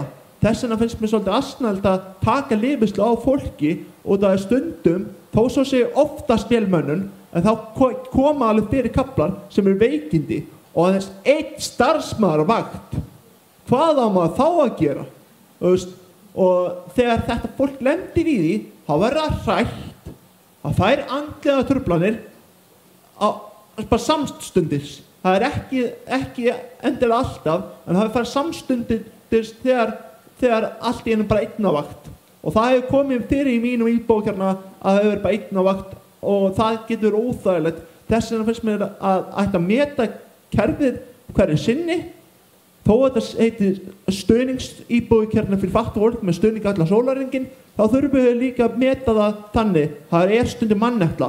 Þá er allt í lagi að borgin leyfi lifislu fyrir fatlað fólk, þannig að fatlað fólk geti fengið hitta vin sinn, þó svo lifislan sé launuð hjá borginni. Ef heimsóknarvinur kerfið sé of hægt, þá finnst mér að grípa í þetta úrræði í neyð.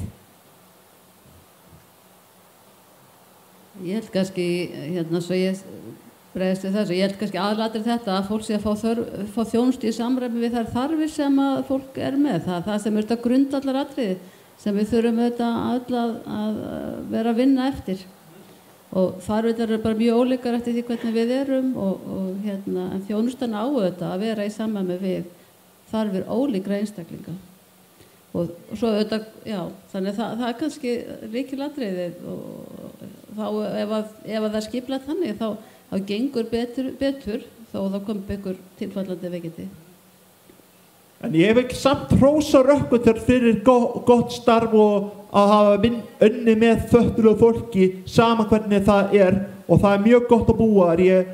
Þau fengu náttúrulega hvatningu hjá borginni fyrir góð störf, minni mig fyrra ár, man það ekki, en auðvitað má alltaf gera betur, sama hvað búsetúrræði heitir.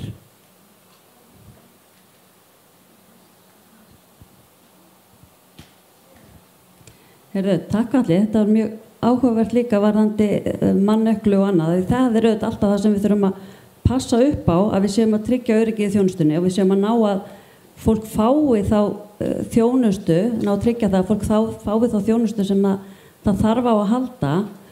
Og ég vildi kannski líka bara koma inn á það varðandi skipulag og það sem að skiptir öllu máli, að sem betur fer þá erum við núna á þeirri vegferð að við erum að innleiða kerfi hjá borginni sem heitir Dalaker núna, þar sem að við komum allri þjónustunni inn í rauninni svona tölvutækt form og fólk fær bara í símann sinn og getur merkt við og þetta búið að vera gríðarlega skemmtileg þróunarvinna sem að maður hefur verið svo heppinn að fá að taka þátt í, eitthvað sem við hefum beðið eftir lengi.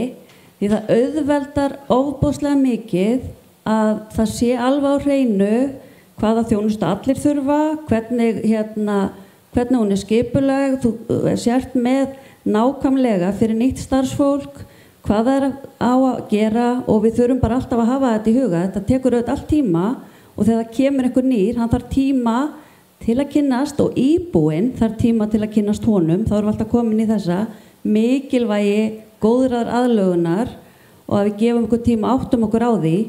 Það alltaf að gríðarlega svona þegar fólk upplifar það bara já, ok, við erum búin að ná þessu, við eigum skap saman, við pössum saman, ég að fara að vera í þessu teimi, stundum uppi við það að þessi hendar ekki með viðkomandi, þá þurfum við að breyta, taka fara tilbaka, af því auðvitað snýst það að finna besta samspilið í allri þjónustunni. Hvernig getum við gert þetta á sem bestan hátt og unnið saman af því.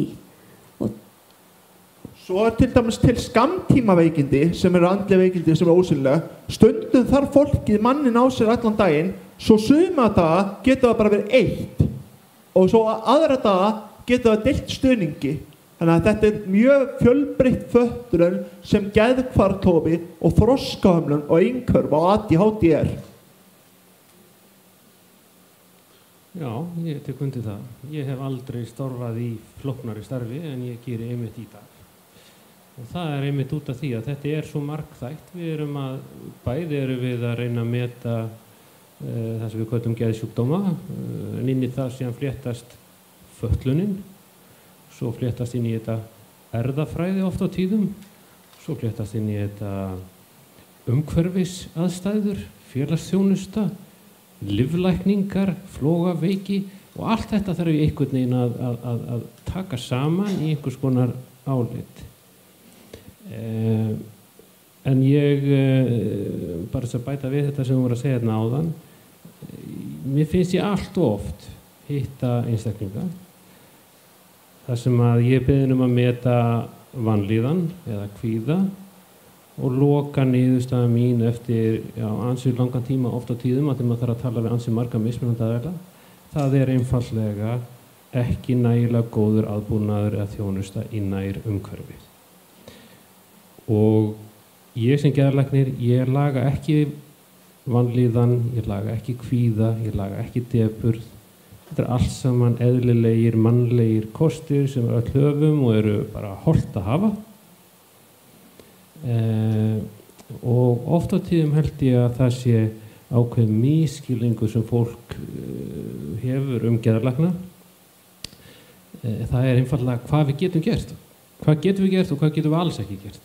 Við lögum ekki vanlíðan sem sökum slíkra hluta, skerstuðnings. Ég ætla nú aðeins að fá að taka undir þetta með degi. Það sem nú ég búin að starfa í þessu geðheilsuteymi í 4 ár og ég hef langa reynslu af því að vinna með fötluðu fólki og hef tengst þessu málaflokki í 30 ár og unnið sem heimilislæknir í 30 ár líka eða meira og það sem hefur komið kannski hvað mest á óvart það að hversu oft verið að vísa fólki inn í geðheilsuteymið út af meintum geðrænum vanda eða alvarlegum hegðunarvanda sem að reynist vera fyrst og fremst á grunni þess að fólk ekki að fá þjónustu við hæfi. Það að fólk ekki með neitt geðrænan vanda, því bara líður illa vegna þess að það óöruggt, að þjónustan ekki í samræmi þess að fólk þarf að halda og stundum þjónustan bara hræðileg og stundum virðist það bara gleymast algjörlega. Þetta grundvallaratriði að viðkomandi með þroskahömlun og það þess vegna sem fólk með þjónustu.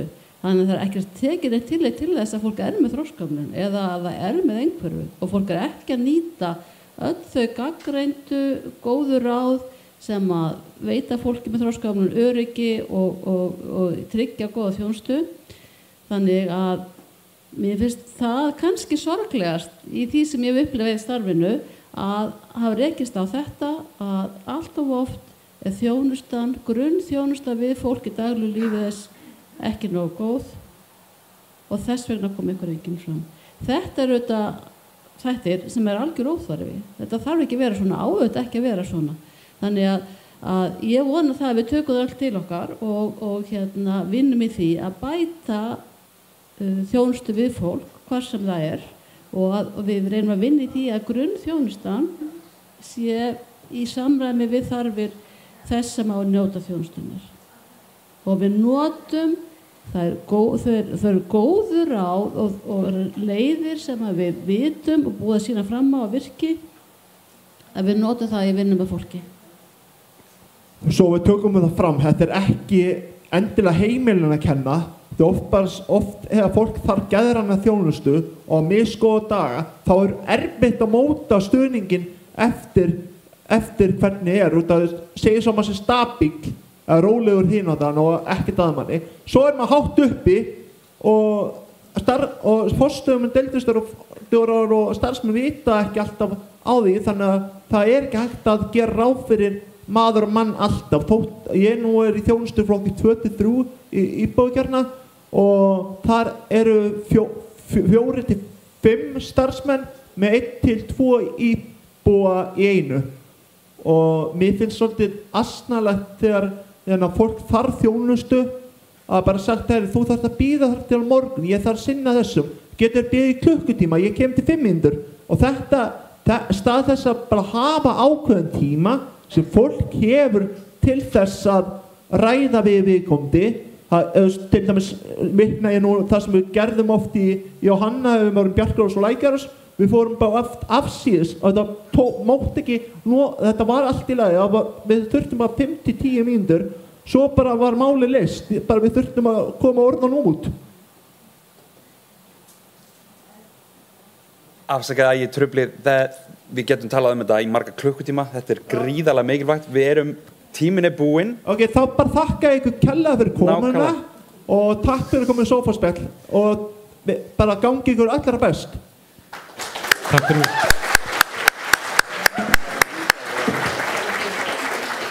Og samtalið, nákvæmlega nú tökum við mynd, samtalið getur haldið áfram í kaffipásunni, við ætlum að taka 10 mínútur pásu. Mæði með að kíka myndinni úti. Já, myndinna ránar og það gleymdist farsími, hann hérna á borðinu, þannig að þið vitið að því. Nú örstuð pása, takk.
Jæja, þá fyrir loka hollið að byrja hjá okkur.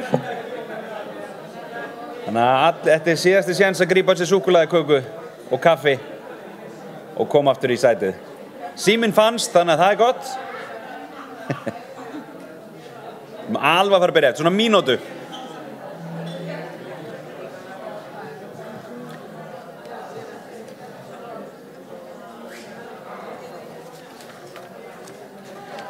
Svo aftur undir þá hann.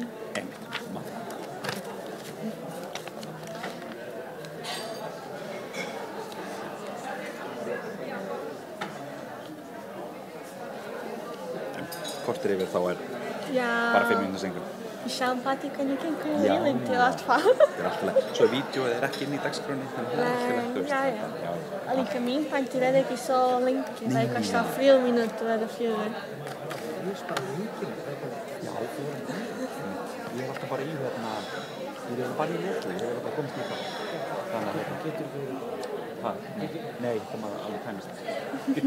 En þú góð? Þetta það. Fleit. Smá. Já. Það er alveg eitthvað sko. Alveg eitthvað sko. Það er svo alltaf með klukki sem er hlæðið að gema það. Já. Þessi er ástæðan að síðast að mikið fyrir atvinnumál og svona. Já. Það er alveg getið verið eitthvað. Það er ekki erindið, það er ekki fyrstir erindið og svo kemur við erum bara hendur í loftinu? Já. Ég var búin að ská mig í það. Já. Aftur undir. Er það ekki bara, ef ekki bara að byrja? Já, er ekki bara allt komið? Jú. Fólk kemur inn í sal þegar sér við erum byrjuð. Heyrðu, ok, þannig að það er 3. hluti. Já, hlutir 4 er það sjálfsfræðið og sjálfstætt líf. Hver á að ráða? Og það eru Guðrún Vaff Stefánsdóttir, prófessor emerita í fötlunarfræðum og Löfe lektor í fötlunarfræðum. Gefum þeim gott klapp.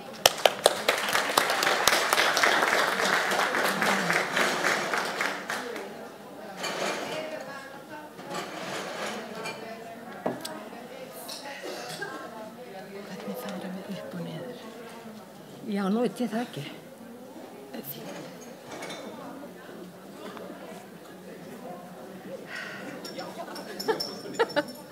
Er það ekki bara pílan? Glærusjóið, hvernig keyrir maður, já, er það pílan bara eða? Ef að pröfa það? Prófum, sjá hvað gerist. Já. Já.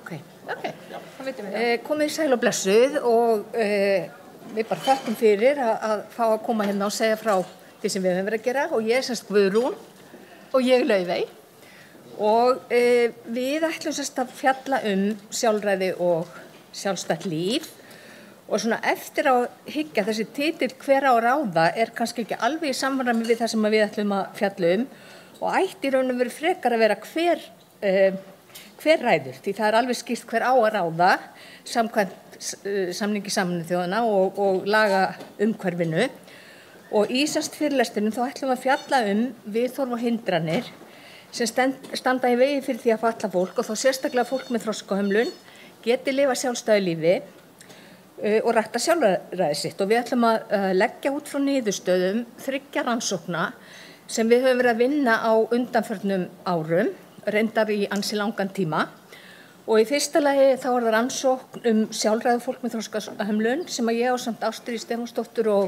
Kristínu Björnsdóttur samstarfskonu mínum vann og í öðru lagi þá er það rannsókn sem byggist á viðtölum við aðstandendur, starfsfólk og fólk með þroskahömlun og það var sem starfsfólk sem var bæði faglært og ófaglært og svo í 3. lagi rannsókn sem að Laufey vann á viðhorfum þjónustuveitenda og notenda.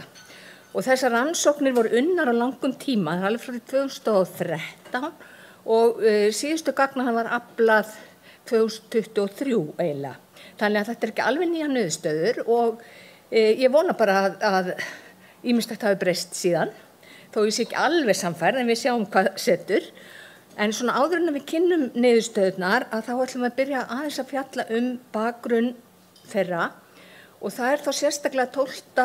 og 19. grein samnings Sameinuðu þjóðanna og síðan aðeins að beina sjónum að þessu svokallaða aðstæðubundna sjálfræði sem við höfum verið að greina líka út frá.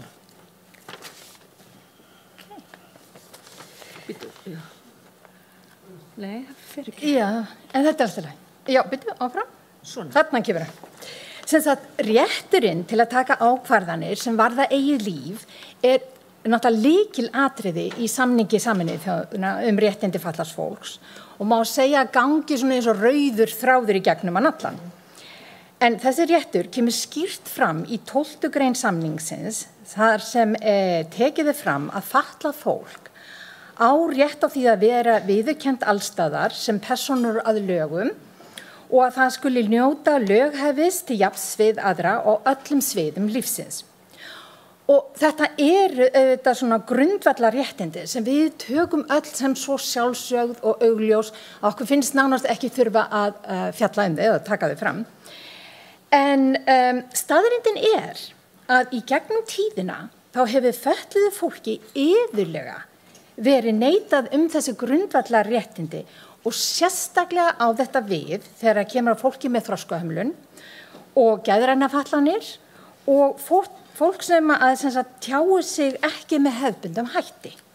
Og það einmitt þess vegna sem samningur Sameinuðu þjóðanna leggur svo mikla áherslu á þessi réttindi að orða þau sérstaklega, taka þau fram og staðfesta að það fari ekki milli mála að þessi grundvallar réttur seti staðar hjá öllu fötluðu fólki bara rétt eins og öðrum tegnum.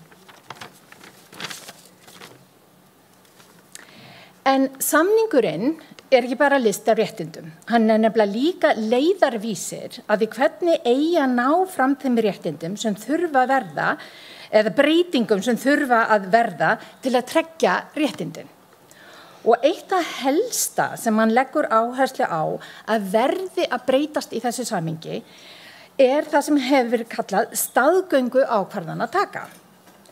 En staðgöngu ákvarðanataka það þegar skipaður einstaklingur, einhver þriðji aðili sem getur til dæmis verið einhver nákvæminn eða getur verið einhver tengdur fjölskylduböndum eða getur líka verið einhver sem ótengdur. Og þá þessum aðila falið að taka ákvarðanir grundvallar á því sem hann eða hún telur að þið sé fatlari mannesku fyrir bestu. Og auðvitað vitum við að slíkar ákvarðanir geta verið teknar á ást, kærleik og hlýju en líka hugsanlega á forsendum forræðishyggju. En það sem skiptir máli hér að undirliggjandi í þessu fyrirkomulagi, þessi staðgöngu ákvarðanatöku fyrirkomulaginu, viðhorfið sem hefur verið svo þrálátt í gegnum sögu fatlaðs fólks að aðrir viti betur. Sem sagt, hvað fatluðu fólki sé þá verið bestu og aðrir sé betur fallnir til ákvarðanatöku. Og það einmitt þetta sem samningurinn miðar að því að snúa við. Og samningurinn gefur okkur leiðbeiningar hverju þarf að breyta hér. Og hann segir okkur að í staðgöngu ákvarðanatöku þá þurfum við að taka upp stuðning við ákvarðanatöku.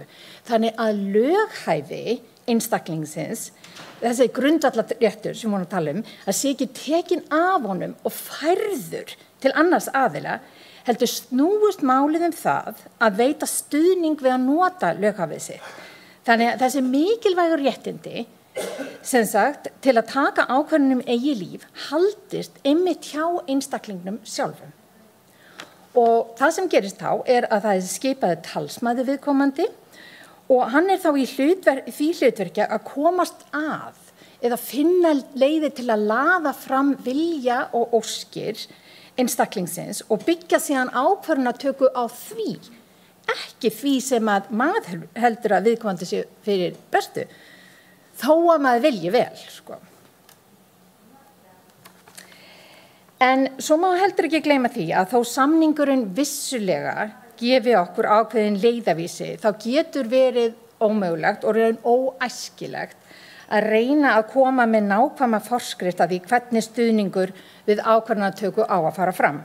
Og þetta viðurkennir nefnd samningsins í leiðbeiningum sínum og tekur þessuna fram að túlka eigið hugtaki stuðningur í þessu sambandi vítt og hann getur verið hvort sem formlegur eða óformlegur og sem sagt hversu umfang hans mikið, það getur verið lítið eða mikið, en það verður líka miðast bara alltaf við aðstæðu hverju sinni og ólíka þarfir einstaklingsins. En sem sagt, útgangspunkturinn alltaf að ákvörðunin sé byggð á vilja þess einstaklings sem verið að styðja. Já, við sem sagt notuðum þetta hugtak aðstæðubundið sjálfræði til þess að greina niðurstöður rannsóknanna og það hefur reynst mjög vel og í stað þess að horfa fyrst og fremst á vitræna hæfni einstaklingsins til þess að taka sjálfstæðar ákvarðanir eins og eldri sjálfræðiskenningar gjarna hafa gert, eru áhrif umhverfis á sjálfræði viðurkennd og áhersla lögð á að fólk sem þess þurfi fái stuðning til að taka ákvarðanir. Og þetta snýst ekki að viðkomandi geti gert alla hluti sjálfur, heldur fái viðeigandi stuðning og leiðsögn eins og Laufey var að koma inn á að samningurinn gangi út á. Og kenningin hún beinir sjónu sinni líka að svo kallaðri innri kúgun sem á margt sameiginlegt með innbyrðum eibúlisma og þegar fólk upplifir það að það fái ekki tækifæri til að taka ákvarðanir svo mikil hætta á að það gefist upp og hætti að reyna og sumir hafa kannski bara fengið fá tækifæri til að taka sjálfstæðar ákvarðanir saman fólki sem að bjó á gömlu stofnununum og náttúrulega margt ennþá lifandi í dag. Það kona sem heitir Laura Davies sem hefur fjallað aðstæðubundið sjálfræði og fólk sem þarf mesta stuðningin í daglegu lífi og hún talar að þetta felist í að fá tækifæri til að rækta með sér sjálfsöryggi, sjálfstraust og sjálfsvirðingu sem að sé svo undirstaði þess að rækta sjálfræði sitt. Og hún talar 3 atriði sem að hafa reynst mjög gagnleg og við vitum þetta öll, en hún talar semst að þessi einstaklingsmiðaður stuðningur á öllum sviðum, að manneskjan hafi talsmannesku eða talskonu eða karl sem lítur á hana sem fullgilda, þekki tjáningamáti hennar og eins og var komið hérna inn á áðan, það getur oft tekið langan tíma þegar umræða fólk sem þarf tjáir sig ekki með orðum og leggur sig fram í að lesa í persónueinkennin og þetta hefur svo sem allt verið fjallað hérna í fyrirlestrunum og reyna að skilja merkin og þarfir viðkomandi. Og náttúrulega númer 1, 2 og 3 að virða manneskuna, hæfileika hennar og áhugasvið. Og þetta svona atriði sem við reyndum að skoða í þessum rannsóknum hvort að kæmi fram. Og aðeins fyrst hérna í sambandi við stóru sjálfræðisrannsóknina sem að byggði á viðtölum við í kringum 50 manneskjur með þroskahömlun, að flest sem tóku þátt í þeim hluta lýstu því að þau hefðu á einhverjum tímapunkti í lífinu staðið frammi fyrir neikvæðum viðhorfum sem báru vitni vantraust í þeirra garð sem lýstu því að þeim var ítrekað sagt að þau gæti ekki, kynni ekki eða mætti ekki. Og þetta var náttúrulega yfir langan tíma eins og ég sagði áðan. Og hluti af þessum rannsóknum sem við erum að tala hér beindist sérstaklega að heimilum, þar að segja sambýlum og íbúðakjörnum, fólk sem þarf mikið stuðning í daglegu lífi og tjái sig með óhefbundum hætti og eins og gefur að skilja þá voru miklar áskoranir og mér langar svona næstu glærum einmitt að beina sjónum með þessum hópi vegna þess að þetta kannski hópun sem flóknast að velta fyrir sér í tengslum við sjálfræði og sjálfsákvörðunarrétt en líka sem að maður sér einhvern veginn best hvernig hlutirnir eru og má yfirfæra margt annað. Og áfram með viðhorfin að það kom fram í máli starfsfólks og aðstandanda að það væri oft mikil áskorun að meta hvenær verið að ganga sjálfræði á kostnað velferðar þeirra sem í hlut áttu og þetta náttúrulega held ég þekkjum öll sem að hér erum inni. Og það var svona margt sem að var svona togstreita oft, bæði milli starfsfólks og aðstandenda og milli starfsfólks og íbúana og þetta var oft snerist svona þessi atriði í daglegu lífi eins og til dæmis bara hver eru vakt og það var nú rætt hérna í sófanum áðan og það áttu allir sér sína uppáhaldsmannesku en oft var það þannig að vaktaskipulagið kom í veg fyrir að fólk gæti haft sína uppáhaldsmannesku eða manneskjur og eins og var komið hérna Hanna Kristín sagði áðan, voru það ekki 12 sem var svona lágmark, sem ansi mikið fyrir einstakling sem að á erfitt með að tjá sig og tekur langan tíma að læra að þekkja merkin. Og þetta var svona, já, hvað á að vera í matinn, það pizza eða hamborgarar eða hollusta, og þetta voru mjög skipta skoðanir, bæði hjá aðstandendum, starfsfólki og svo viðkomandi sjálfum. Og það sem best gekk var nú svona reynt að komast að einhverju samkomulagi, jafnvel að gera matsel fram í tíman. Það var líka þetta með svefntíman og það var líka háð mjög oft, og nú skal tekið fram að síðustu gögnum var safnað í byrjun 23, þannig að vonandi hefur þetta breyst, en sem sagt að það var háð því að fólk þyrfti að fara í rúmið áður en næturvaktin kom. Það var ekki algilt en það var oft og auðvitað var reynt að mæta þessu líka. Það var líka til dæmis baðferðir og það kom mér á óvart að það væri ennþá þannig að það væri fastir dagar fyrir baðtíma. Og það sem var verst var einu sinni í viku og það skal tekið fram sem þetta voru gífilega mörg heimili, við fórum held ég á, það voru í kringum 40 einstaklingar og þetta var óskaplega misjafnt. En það eru ennþá dæmi það að það séu fastir baðtímar og jafnvel bara einu sinni í viku. Og ef að viðkomandi vildi ekki fara í bað þá var ekki endilega fyrir eftir næstu viku. Þannig að því miður að þá kom þetta fram.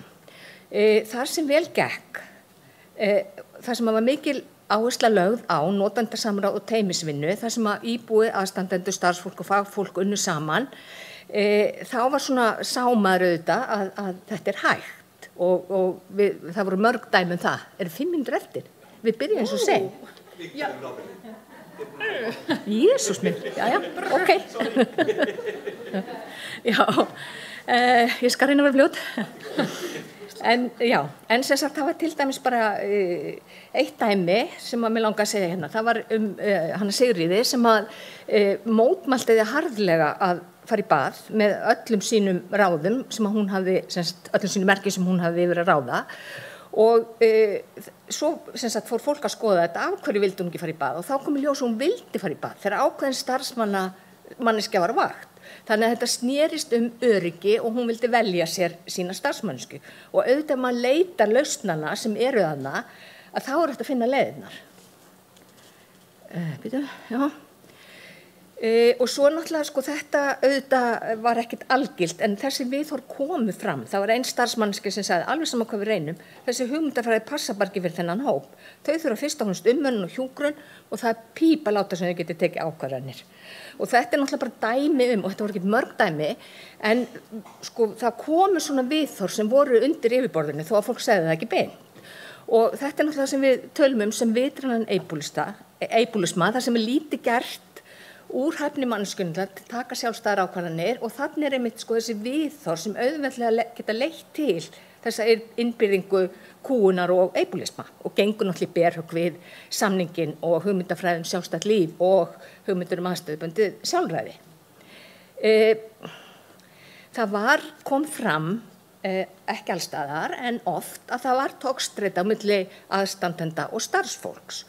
Og til dæmis bara sumt starfsfólk það taldi að þegar fólk væri flutta heiman og væri orðið fullorðið að þá ætti foreldrar ekki að skipta sér að nema sem gestir. Og sumum foreldrum fannst þetta allt í lagi en aðrir vildu taka meiri þátt og sko togstreitan snerist til dæmis bara öryggi.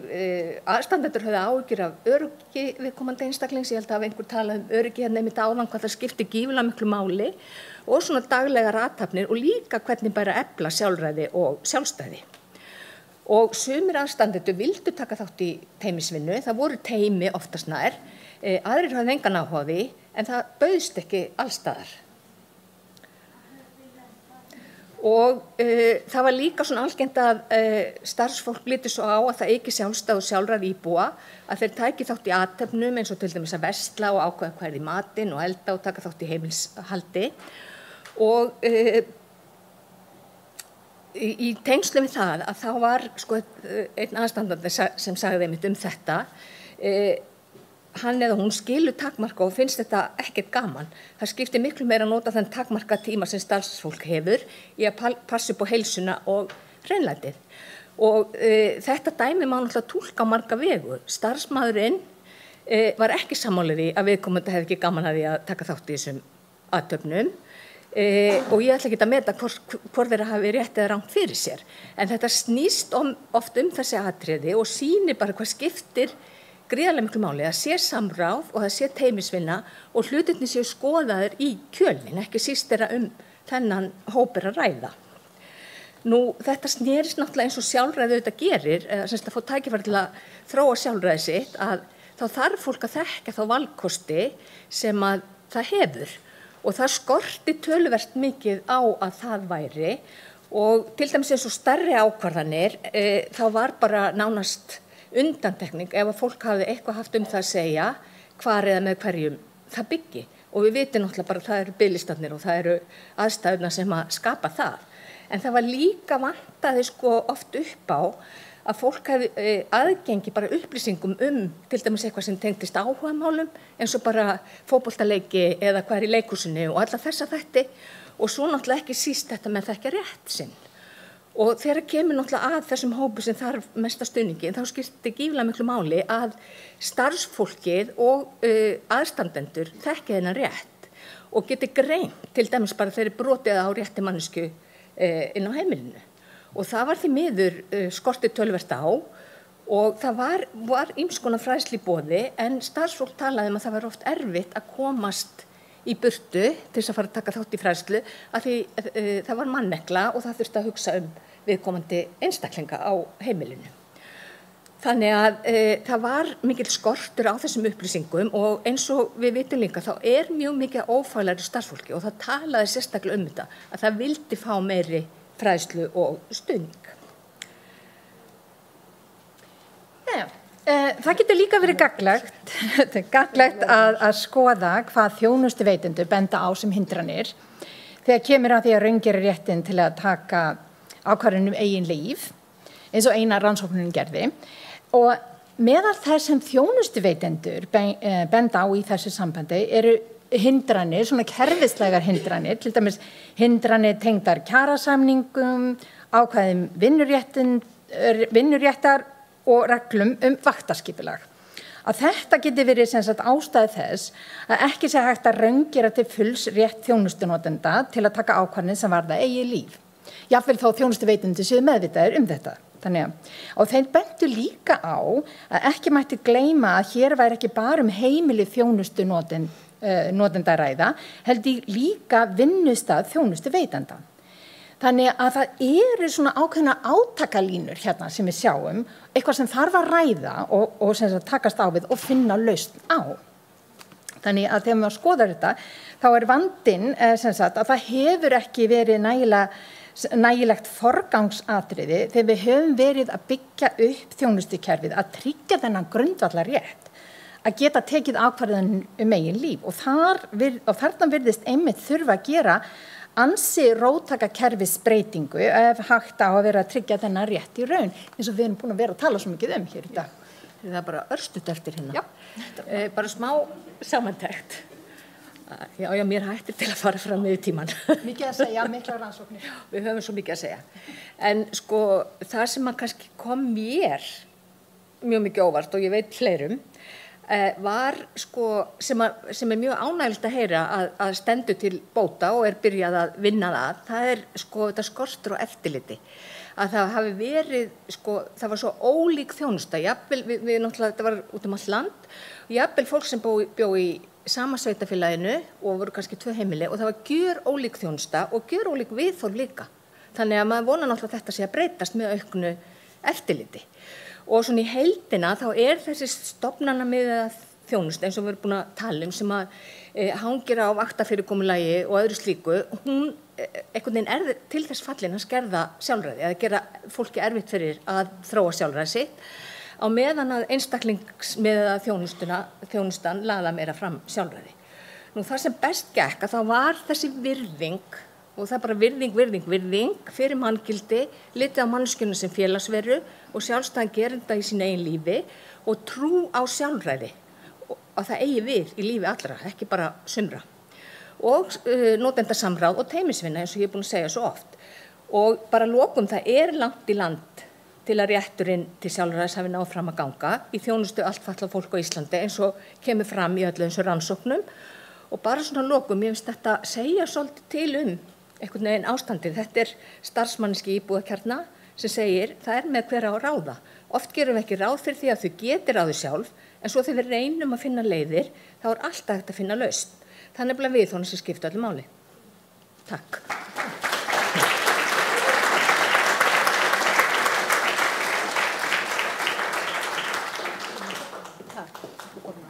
Já, núna einu mikið skemmtilegt. Núna að því vídeo hjá Óli Snævar. Ég var mjög spennt fyrir það.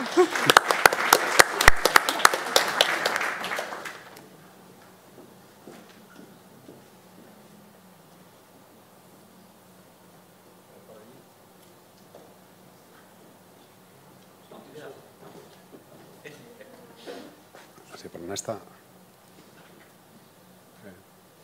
Og taka ljósina aðeins niður.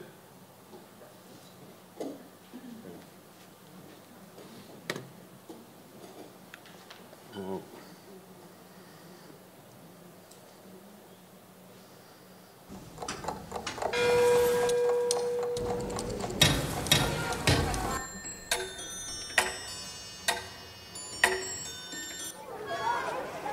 Heilsugæslan segir að þroski barna sé ferli.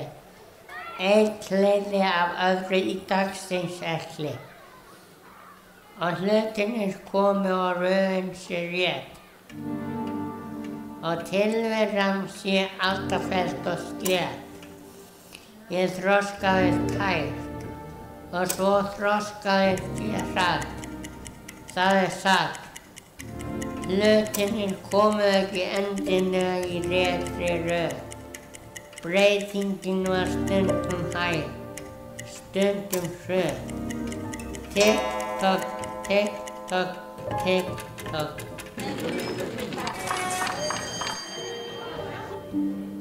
Stundatöflur, hæfni, reka kennara áfram. Þekking, hæfni og fækni reka nemendur áfram. Öll eiga að feta menntaveginn í takti. Ég hljóp og hljóp, reyndi að halda í við þau. Þetta var kapphlaup. Ég þurfti að sanna mig fyrir þeim. Tikk-tokk, tikk-tokk, tikk-tokk. Ég vakna snemma. Ég má ekki missa ferðaþjónustunni. Ferðaþjónustan kemur 20 mínútum á snemma.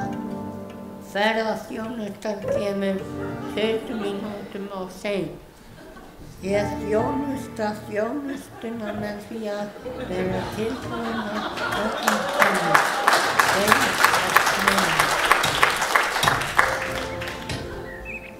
Ég þarf að flýta mér. Ég þarf að bíða. Tíminn heldur áfram að líða. Ég ekki á réttum stað. Ég var ekki á leiðinni að Borgarspítala. Ég ætlaði í háskóla. Ég vaknaði snemma, en nú ég seint. Það gerist ekki allt í réttri röð. Þetta skipulag mikil kvöð. Tikk-tokkk, tikk-tokkk, tikk-tokkk.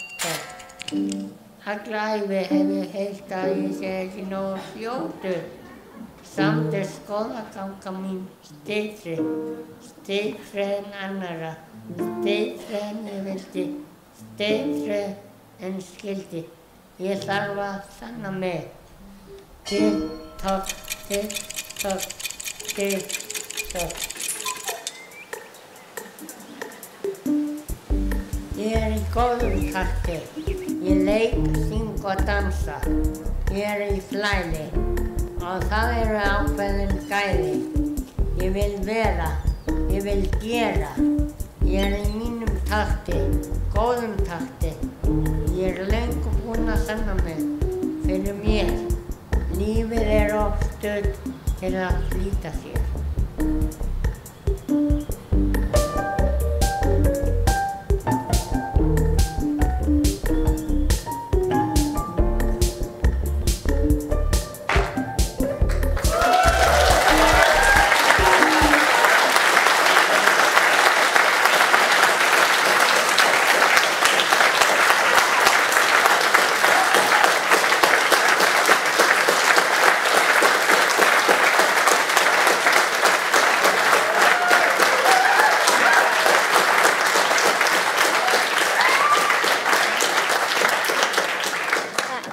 frábært myndbandið. Við viljum hvetja fólk að þetta fer til samfélagsmiðla hjá Þroskahjálpar. Endilega deilur þetta frábært myndband.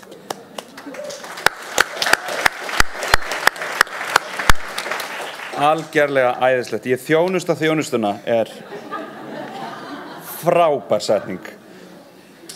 Nú er þriðja og síðasta sófaspjallið. Ég er ennþá að jafna mig, mér finnst þetta svo geggjað. Mér finnst þetta æðislegt. Árni Viðar Þórarinsson, forstöðumaður og íbúakjarna, Laufey E. Löfve, lektor í fötlunarfræðum, Guðrún Vaff Stefánsdóttir, prófessor emerita í fötlunarfræðum, Friðrik Sigurðsson, fyrirverandi framkvæmdastjóri Þroskahjálpar og Spilið er hann Ólafur Snævar, talsmaður fatlaðs fólks. Gefum við gott klapp!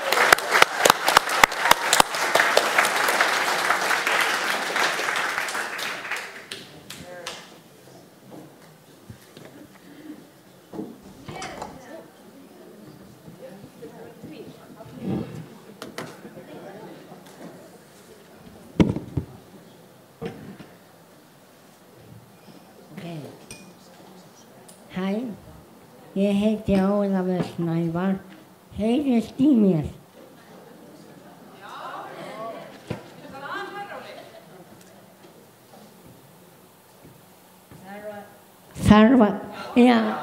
Þarna kom þetta, bara kvispam búm. Þannig að ég heiti Ólafur Snævar og ætla að vera spyrill í þessu spjalli. Og mér líður notalega núna að sitja hér. Ég get sagt ykkur frá því að sem fatlaður ungur maður upplifi ég að ég sé eiginlega í þjónustu hlutverki gagnvart þjónustu veitendum og það er alls ekki alltaf minn vilji sem stýrir þjónustunni. Ástæðan er svo að kerfið er búið til fyrir stjórnendur og starfsfólk en ekki fyrir fatlað fólk til að mæta vilja okkar. Eftir að hafa séð myndbandið sem var sýnt áðan vona ég að þið skiljið hvað ég meina leik. Þess vegna langar mig að byrja á því að spyrja ykkur. Númer 1. Hvað snýst sjálfræði og sjálfstætt líf? Snýst það að gera hlutina sjálfur eða ráða sjálfur hvaða hluti maður fær aðstoð við og hvenær? Mig langar að heyra hvað þér finnst þetta, Friðrik. Heyrist í mér? Náttúrulega svolítið erfitt þegar svona senuþjófur er búinn að vera á undan manni að reyna að segja eitthvað að viti. Segðu? Ég ætla að reyna að, ég held að raun og veru að menn þurfi kannski pína að greina að annars vegar sjálfræði og hins vegar sjálfstæði. Menn verða sjálfstæðir kannski vegna þess að þeir ráða yfir meiri færni til að gera hluti sjálfir. En sjálfræði er kannski það að geta tekið eigin ákvarðanir. Og sjálfræði getur líka þýtt það að þú viljir ekki endilega læra að gera hluti sjálfur. Þannig að þetta er kannski svolítið tvennt. En sjálfræði fólks með þroskahömlunar eða með þroskahömlun er í raun og veru dálítið flókið fyrirbæri. Og ég er kannski í rúmlega 50 ár búinn að vera veltu sem fyrir mér og hef langt í frá komist að einni niðurstöðu það hvernig ber að skilgreina það. Því það er svo samsett vegna þess að samhliða því að menn vilja stuðla sem mestu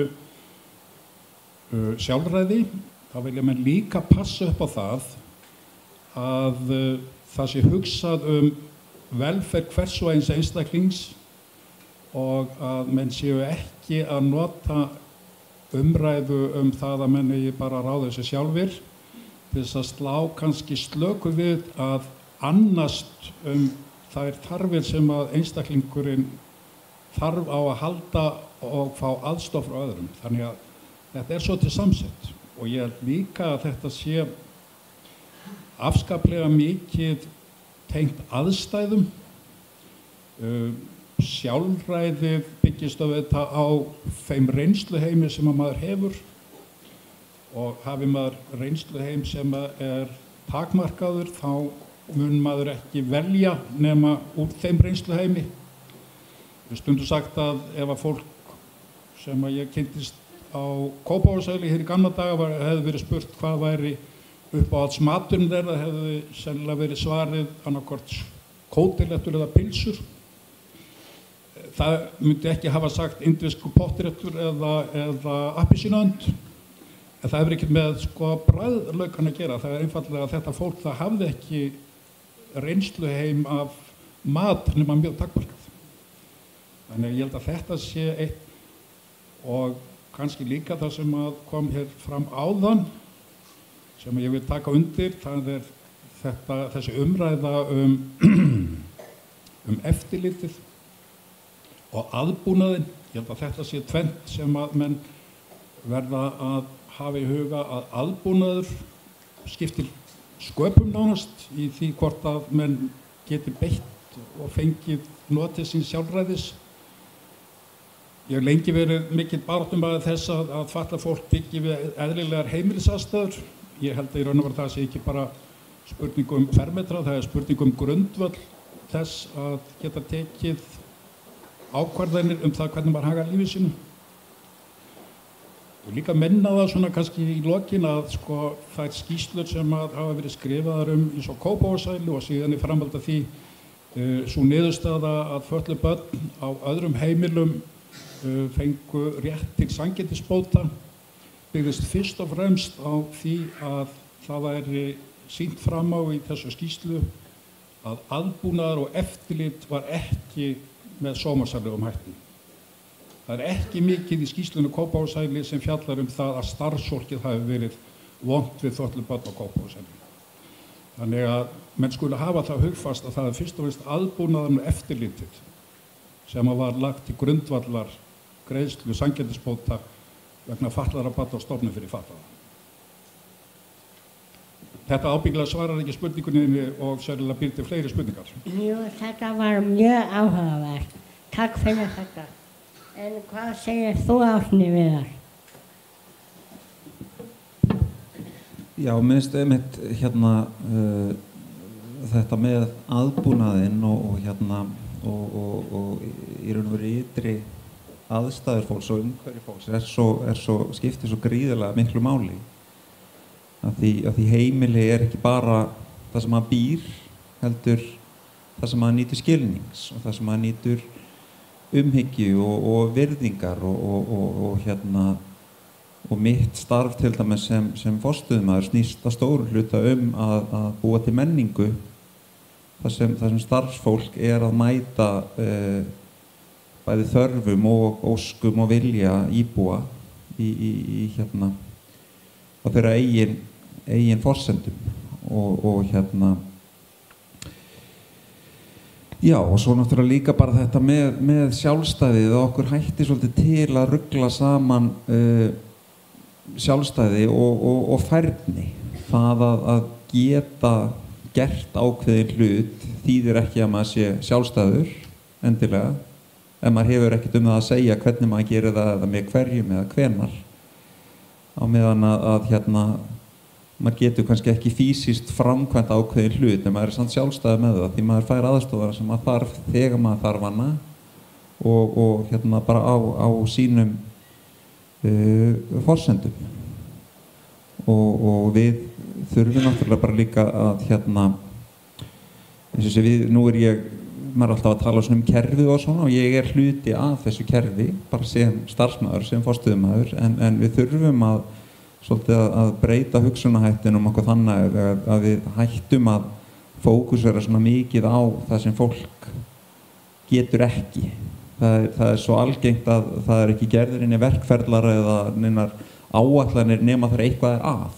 Þá förum við og bregðumst við, en þá erum við náttúrulega að búa til stéttaskiptingu þar sem starfsfólk laust og íbúar vandamál og við þurfum að komast út úr því og fara að horfa miklu meira á það sem fólk getur.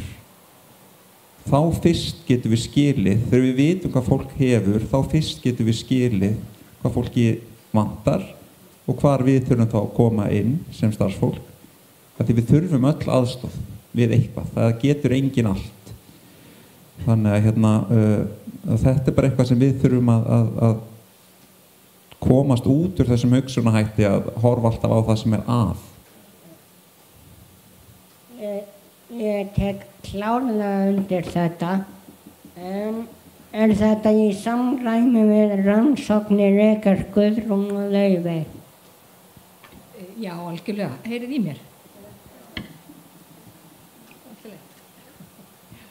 Sko ég líka, einmitt, eins og Friðrik var að tala þetta með nær, já, ok. Já. Með sko þessi hugtök, sjálfræði og sjálfstætt líf, sko ef við horfum út frá samningunum að þá náttúrulega eiga þessi hugtök mjög mikla samleið vegna þess að eins og ég var að koma svolítið inn á þetta með að fá tækifæri til að rækta sjálfræði sitt og það eins og til dæmis þessi hópur sem þarf mesta stuðningin þá gerist það í gegnum bara þessar daglegu athafnir eða þetta daglega líf og þess vegna skiptir svo miklu máli sko þessi hugmyndafræði sjálfstætt líf sem að NBA þjónustan byggir á og allt það er náttúrulega nátengt sjálfræði af því þá þarftu eða átt og rétt á því að ákveða þessar athafnir allir sjálfur sem að við sjáum að gerist ekkert alltaf. Svo finnst mér líka mjög áhugavert þar sem þú varst að koma inn á í ljóðinu þínu og ég hef velt svolítið fyrir mér það er einmitt þetta með tíman að sko við höfum aldrei tíma og þegar sko tíminn er svo verðmætur og þessna líka sko þegar verið að eyða tímanum í eins og að gera eitthvað með fólki eins og ég tók dæmið þarna bara allir eiga að vera með í öllu án þess að velta fyrir sér sko fara svona undir yfirborð hvað er það sem að þessi einstaklingu vill gera og þá þurfum við alltaf náttúrulega mikinn tíma til þess að hugsa og kafa niður í og kynnast þessum einstaklingi og starfsfólki náttúrulega búnar það er aðstæður að það hefur ekki tíma það þarf að komast yfir ákveðna hluti bara í dagskipulaginu og þá er ekki og þessi tími, ég held að mér finnst þessi tími mjög áhugaverður í þessu samhengi líka bara á svo margan hátt og eins og þú sagði sko það er einhvern veginn bæða á fólk að flýta sér en þá líka sem sagt að hafa nógan tíma eða vera lengi eða hvað þetta allt saman. Þannig ég held að þetta sé líka eitthvað sem að mér finnst mjög áhugavert að tengja saman. Ég veit ekki alveg hvort ég segi alltaf nei ég ætla að segja en þið veitir, ég veit ekki alveg hvort að þetta skilst almennilega en ég held að þetta sé svona hugtakið þessi tími eitthvað sem að við þurfum að skoða betur. Ég hef nú ekki miklu að bæta við þetta við erum svona tagtím hérna. Já, en það er sem sagt alveg skýrt að samningur Sameinuðu þjóðanna, hann alltaf skýrir það að það er réttur til sjálfstæðs lífs og og einmitt þjónustu og stuðnings við að iðka þá að vera fullur þáttakandi í lífinu en það er sem sagt og sá stuðningur er ætlaður sem sagt til þess að vilji viðkomandi ráði sem sagt fái að njóta sín og ráða, það er ekki spurningum að framkvæma allt sjálfur, það er alveg skýrt og þannig að við þurfum bara að fara í ræturnar í samningin ef við erum ekki alveg.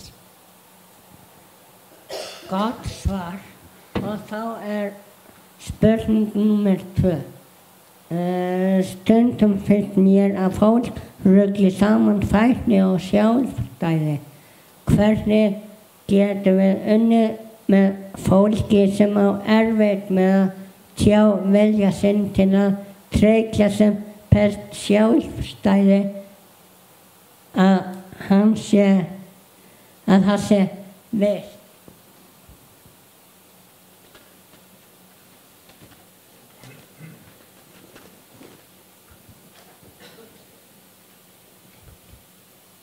Mér langar að byrja þið að svara fyrst Árni Viðar.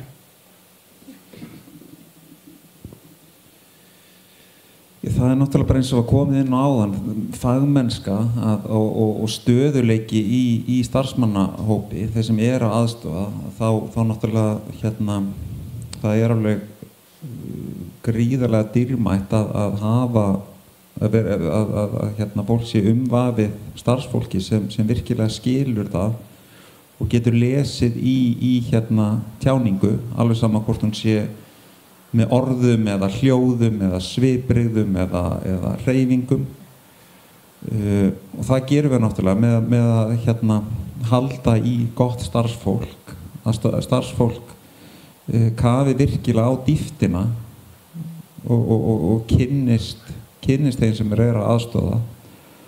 Og hérna, já, þannig að það finnst mér vera bara algjört lykilatriði, líka bara upp á sko þetta öryggi að líða vel á eigin heimili, vita að þeir sem eru í kringu þig skilja þig og upplifa að þeir sem eru í kringu þig, þeir eru að hérna já, bara vinna eftir því sem þú vilt, af því það situr eftir. Og ég hérna tala einmitt mikið hérna sjálfstætt líf og með fyrirlestra það og hérna í raun og veru kjarninn samt í því alltaf samskipti og það umhverfi sem inn á heimilinu og þá vinn ég mjög mikið út frá setningu sem Maya Angelou sagði, með það að fólk gleymir því sem þú sagðir, fólk gleymir því sem þú gerðir, en fólk gleymir aldrei hvernig þú lést þig líða. Og þetta finnur maður svo mikið með fólki sem getur ekki talað. Af því þetta minni að muna hvernig fólk lætur þig líða, það alveg jafn sterkt hjá fólki sem með mikla þroskahömlun eins og öllum sem eru hérna inni. Þannig að við þurfum, starfsfólk þarf að vera meðvitið þetta. Það ekki bara að mæta í vinnuna og vinna með einhverja vélar. Það að vinna með fólki og það hvernig við komum fram, bæði hvaða aðstoð við veitum og líka hvernig ég að hlusta á þig sem mannesku, það situr eftir. Og ef þið líður vel með mannesku, þá ertu líklegri til að segja þeirri mannesku hvað það sem þú vilt og hérna, svo manneska skilur þig. Algjörlega, ég tengi mjög mikið með þetta þegar ég í vinnunni.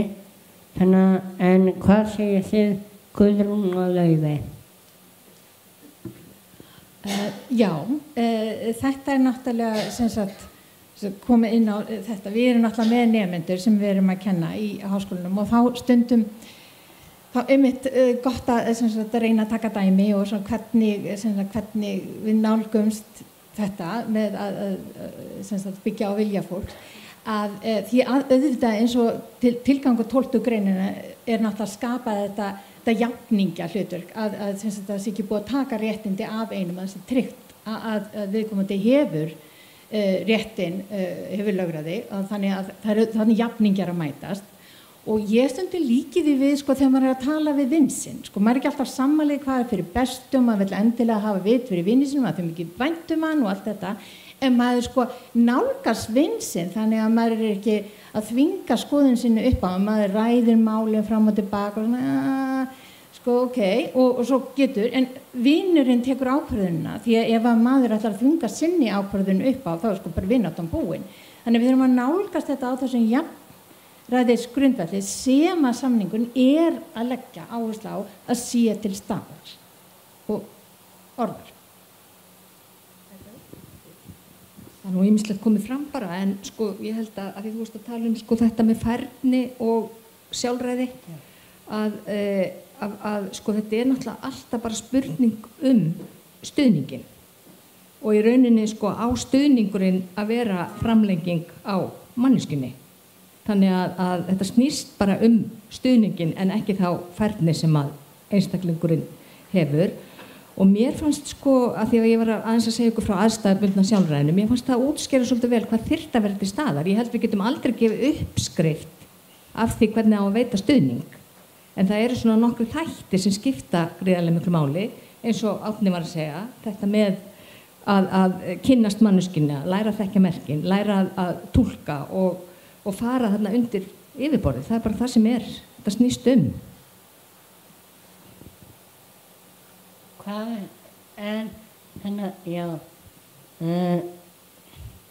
En Freki, þú hefur örugglega eitthvað að segja þetta eftir öll árin í bransanum. Já, ég held líka að maður þurfi að velta því fyrir sér sjálfræði ekki annarkvort annarkvort ekki eða þannig að menn geta haft sjálfræði ákveðnar hluti þó að þeir þurfi aðstoð við ákvörðunartöku við aðra hluti. Það er líka hugsa pínu að þú veist, það eru mörg blæbrigði, ef að menn gera eitthvað innan gæsalappa sem er ekki gáfulegt, hvaða afleiðingar það hefur vegna þess að menn mega líka gera hluti sem er ekki gáfulegir. Við gerum það öll sumar, flest ábyggilega oft á dag, en það er enginn sem stoppar það. En svo er þetta ákveðin hluti sem er þess eðlis að það skapar hættu og Vilhjálmur Árnason hafi orðað þetta svoleiðis að það munur á því að taka áhættu eða lendi í hættu, og þarna held ég að sé svolítið það sem að menn eiga að velta fyrir sér. Inngripi verður líka að vera í einhverju samræmi við hvað gerist. Það að hlaupa út á sokkarleistunum, út á lóð er ekki mjög alvarlegt og þarf að snúa fólk niður ef það ætlar að gera það, en ef það ætlar að hlaupa út umferðargötu, það er þetta alvarlegra. Þannig að þetta er allt saman eitthvað sem að menn þurfa alltaf að velta fyrir sér, og ég held að sé alveg að því nú fullt af starfsfólki hérna líka, það sem er eiginlega, og ég hef gjarnan lagt áherslu á þegar ég var með fyrirlestur upp í þroskaðarnámi að eiginlega sama hvað þú gerir, svona starf er ekki raunvísindi. Þannig að alveg sama hvað þú gerir, þú þarft alltaf að hugsa með sjálfu þér, gerði ég rétt, og vera tilbúin til að gera hluti öðruvísi ef þú kemst að þeirri niðurstöður ekki gert það endilega rétt. Ok, takk fyrir þetta. Spurning 3. Hvar er línan milli skyldu stuðningsaðila til að verða sjálfstæði og sjálfræði og að vinna að bestu hagsmununum á milli valdeflingar og vanrækslu? Ef við byrjum á ykkur, Guðrún og Laufey. Ég held að Friðrik hafi svarað þessu svolítið áðan, og mér finnst nefnilega kannski að setja þessi tvö hugtök svona upp samhliða, af því það er bara heil, hvað segir maður, bara rosalega langt þarna á milli, og við erum að, ég veit alveg að það geta komið upp aðstæður þar sem að, og ég man þegar bara 2012 þegar við vorum að byrja sjálfræðisrannsóknina, 2013, að þá var ennþá dæmi að það verið læst stríðskapar, þú veist. Ég held að við sjáum það ekki lengur, þannig að það hefur auðvitað ýmislegt breyst og farið, þannig að ef við tölum vanrækslu sem að einhvern tíma var talað að fólk væri svo hrætt við starfsfólk af því að það eiga allir að vera sjálfræða, þú veist, að finna þennan milli veg, hvenær erum við að stuðla sjálfræði en ekki að einstaklingurinn fara sér að voða eins og koma aðeins inn á áðan. Þannig að ég held að þetta er líka eitthvað sem þarf bara alltaf að vera jafnvægi þarna á milli, og ég er ekkert vissum að við sjáum allavega ekki í þessari opinberu þjónustu beina vanrækslu. Það er meira kannski af því það vantar starfsfólk eða eitthvað slíkt, og allavega ég hef ekki orðið verið það núna í þessum gögnum, nýjustu gögnum, að það sé vanræksla af því að fólk á að vera svo sjálfræða að starfsfólki vill ekki grípa inn í, skilur við. Að ég veit þetta snerist mikið það umræðu fyrir smá tíma, en þið þekki það nú örugglega betur sem eru eins og þú, Árni, sem ert í þjónustunni. En mér fannst allavega að maður er búin að sjá heilmikla breytingu á þessum árum til góðs, og vonandi bara höldum áfram. En hvað segir þú, Árni, við það sem forstöðumaður íbúðarkjarna? Þetta er náttúrulega, getur verið mjög fín lína þarna á milli og og alveg hætt við að starfsfólk, sérstaklega kannski óreint starfsfólk, misskilji hugmyndafræðina sjálfstætt líf þannig að það þurfi í raun og veru ekki að gera neitt, en starfsfólk, hugmyndafræðin sjálfstætt líf snýst ekki að fólk vilji vera aleitt eða þurfi ekki aðstoð. Það snýst bara stóru hluti að það vill ekki alltaf vera að láta taka fram fyrir hendurnar á sér. Það vill ekki þessa stéttaskiptingu, það sem, eins og ég talaði áðan, það sem íbúar eru vandamál og starfsfólk eru lausnin, og þess vegna þurfum við svo mikið að komast út úr því, og líka því þú talar valdeflingu, þá hérna, það alveg gríðarlega mikilvægt að umhverfið sé valdeflandi, því það ekki eitthvað sem við getum gert sem starfsmenn. Ég get ekki mætt í vinnuna og ákveðið að valdeflingu. Ég get hins vegar lagt mitt að mörkum að búa til umhverfið það sem valdefling á sér stað, og það meðal annars þetta, eins og ég talaði áðan líka, að þú upplifir það sé hlustað á þig, og það ekkert að því, finnst mér, ef starfsfólk kannski ósammála íbúa. Það bara hluti af virðingu að segja bara, heyrðu, ég ekki alveg sammála, en þetta alltaf þín ákvörðun. En það náttúrulega má ekki vera umhverfið þar sem íbúin hræddur við starfsmanninn og fer að reyna að þóknast honum. En það ekkert eitt svar sem gerir þetta náttúrulega svolítið flókið, en gerir þetta líka svo rosalega skemmtilegt. Það engin töfralausn, það sem bara, nú allt æðislegt. Þetta stanslaus umræða, þar sem allir hlutaðeigandi þurfa að koma að. Við getum ekki bara fundið einhver auðvitað lausn og svona þetta, og það sama ef eitthvað að einhver tíman, þá megum við ekki yfirfæra það yfir á allt að ef þú þarft aðstöð í einum aðstæðum, þá þurfur hjálp við allt. Þannig að þetta það sem mér finnst svo gaman við þessa vinnu, að taka umræðan og sýna fólki virðingu, að hafa það með í umræðinu og því það skiptir svo miklu máli þegar fólk finnur að það sé hlustað á það. Því fólki sem við erum að vinna með, það þekkir sjálft sig betur en við, þannig að við eigum ekki að setja okkur á þann háa hest að halda að við vitum alltaf betur, þó að við meinum vel. Einmitt. Ég held að ég sé sammála, sko. Freki, hvað finnst þér? Sko, ég held að sé þetta hlutverk að aðstóða fólk við að taka sínar eigin ákvarðanir. Það geysilega mikilvægt og það ótrúlega vandasamt. Því að það svo létt að sveigja fólk af því að hugsa eins og maður sjálfur. Manni dreymir alltaf það. Það ekki til heil stétt núna sem heitir áhrifavaldar. Og ég voða gaman að limrum. Og ég var eina uppáhaldslimru sem tengist þessu. Hún heitir Þorsteinn Valdimarsson sem svona meistari limrunar. Og hún svona, ég geri það eitt sem ég vil og þá aðeins langi mig til. Langi þið til, að mig langi til, já þá langar mig til svo ég vil. Og þetta svolítið það sem við þurfum að passa sig, að fara ekki þessa leið eins og í limrunni, ekki síst kannski með fólki með þroskahömlun sem hefur alveg upp í þær aðstæður að það á ekki að hafa mikla skoðanir sjálft. Einmitt. Fjórða og seinasta spurningin.